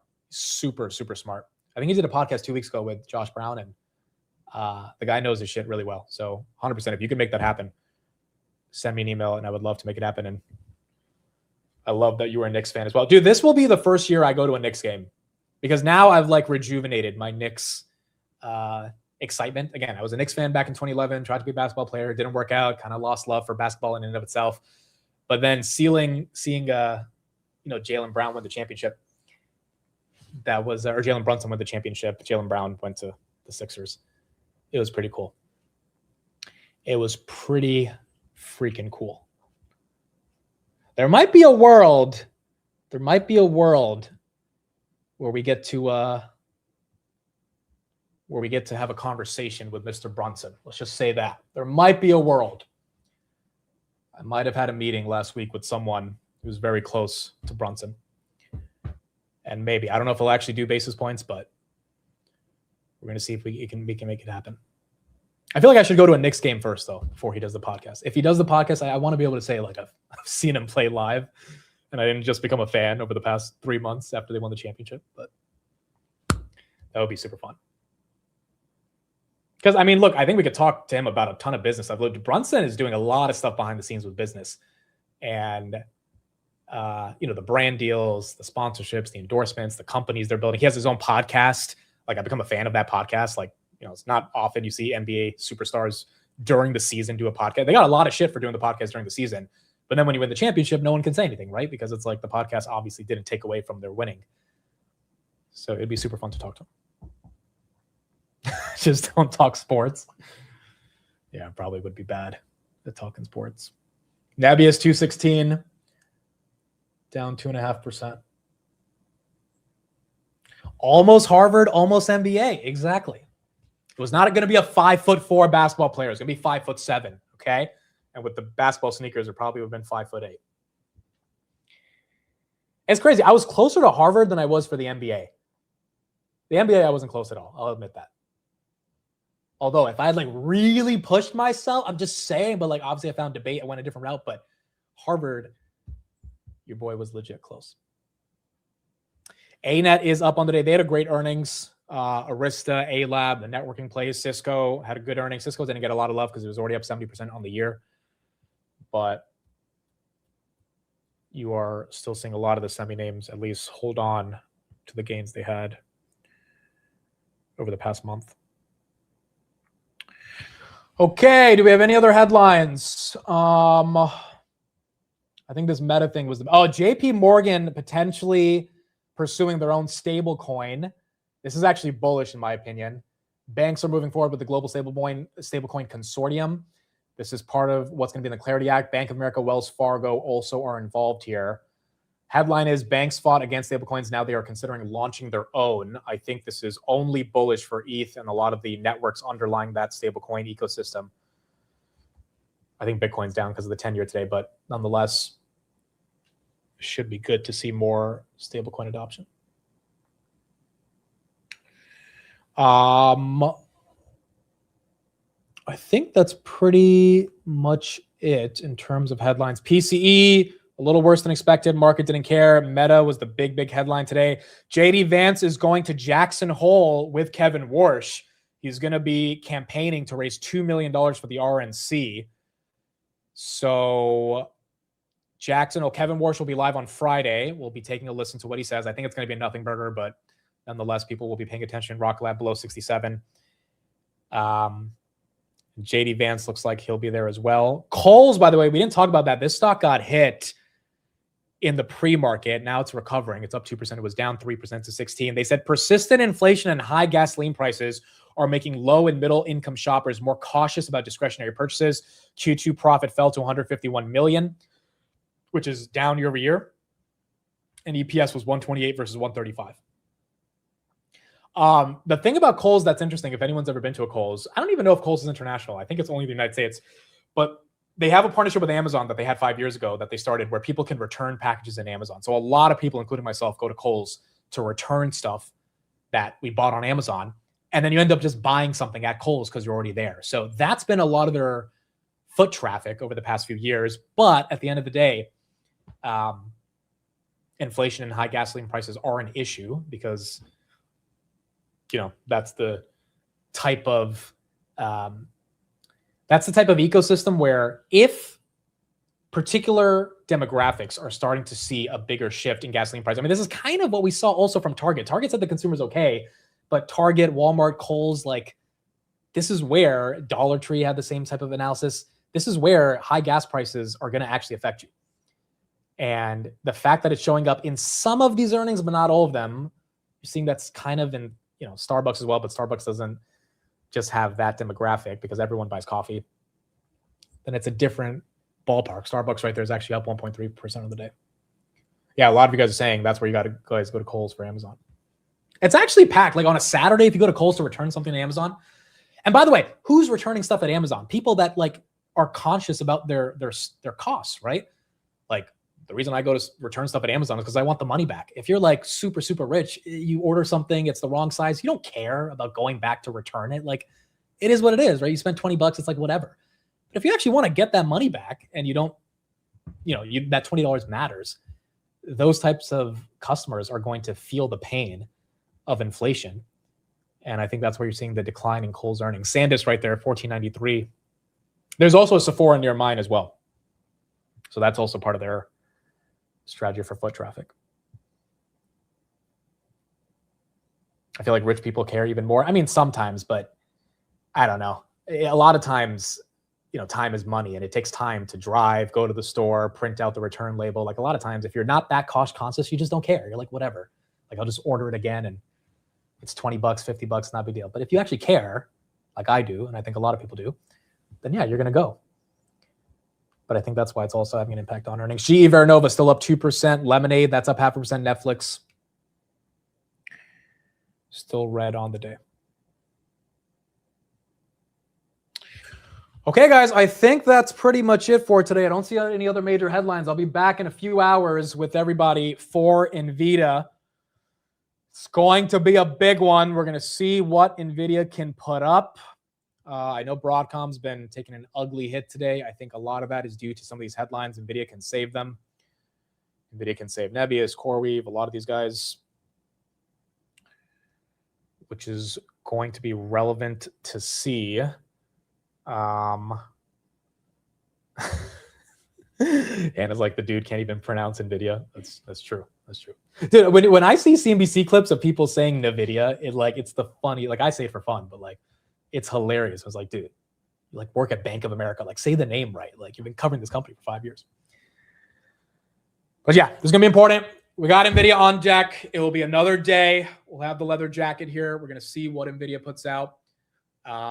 This bull market has changed a lot of lives. I know there's a lot of skepticism around the nature of this bull market, which is reasonable. It's important to have that skepticism. NVIDIA's basically done nothing this whole year. But at the end of the day, it is the world's largest company. It is the world's most important company. And Broadcom, Meta, Amazon, Google, they're all going to benefit in some way or another, or at least all going to be affected in some way or another based on NVIDIA's earnings. And, it's kind of crazy. Like 30 years from now, we're all going to look back and be like, from that 2022 to call it 2030 timeframe, like thousands of us got together on the stream to look at a candle going up and down, which would basically determine our net worth in some way or another for the rest of the year because of this one freaking company that has started the biggest AI revolution the biggest technological revolution we've ever seen. I mean, I think that in and of itself is just exciting. Very grateful that I'm on this journey with you guys and that you all continue to support the journey, and we are all here together because that's what makes it more fun and exciting. And hopefully we get some really good results, and those results continue to propel the revolution that has been ongoing for the past 5 years. So super, super excited stuff. Thank you everybody for being here. Thank you all for the super chats. Means a lot, especially on a day like this with all the compliments and the super chats. We end off the show every day. I don't know if Hannah knows this or not, by doing a word of the day. And so we are going to do the word of the day now. We go to ChatGPT, simple prompt, give us another word of the day. Let's see what we get. Hopefully I say it correctly. And we have a good one. Oh, I think I've heard this word before. Teleological. Explaining something by its ultimate purpose or destination as though events were inevitably moving towards a predetermined outcome. The narrative around AI has become teleological. People talk as though teleological dominance is inevitable and every development merely is another step towards it. I'm pretty sure I'm saying this the right way. Let's see. Teleological. Okay, it might be tele versus tele. So maybe we're wrong on that. I've heard that this is like a debate word, though. I've heard this word before, teleological. Why it fits markets. Investors often become teleological thinkers after a stock has already run or won, rewriting history as though its success was always inevitable. All right, that is what we got. Thank you all for being here. Hannah, if you want to say anything to everyone to end it out. Yeah, this has been great. Learned a lot. Enjoyed watching the chat. And yeah, I'll let Amit know when this piece comes out. So did you have fun? I did. Yeah, this was fun. I mean, I love markets, so this was exciting to see. And thanks for having me today. Okay, there we go. Thank you all for being here. Appreciate Hannah coming through. Appreciate the Wall Street Journal. It means a lot, and it's really cool, guys. We built this community over the past 4 years together, and to get some mainstream media coverage in the prestigious business media is super cool and super exciting. So thank you all for being here. Deeply appreciate it. Thank you guys for being awesome today in the chat. I'll be back in a few hours. We got NVIDIA. Get some food, get some drinks. you got a leather jacket, you got to be wearing it. We're going to be live basically from 3:30 to 7. So it's going to be about 4 hours of us analyzing what's going on with Nvidia. And hopefully we see what we need to see. Thank you, everybody. Appreciate you all. I'll see you guys in a few hours, 3:30 p.m. Eastern. Bye, everybody. Have a good one.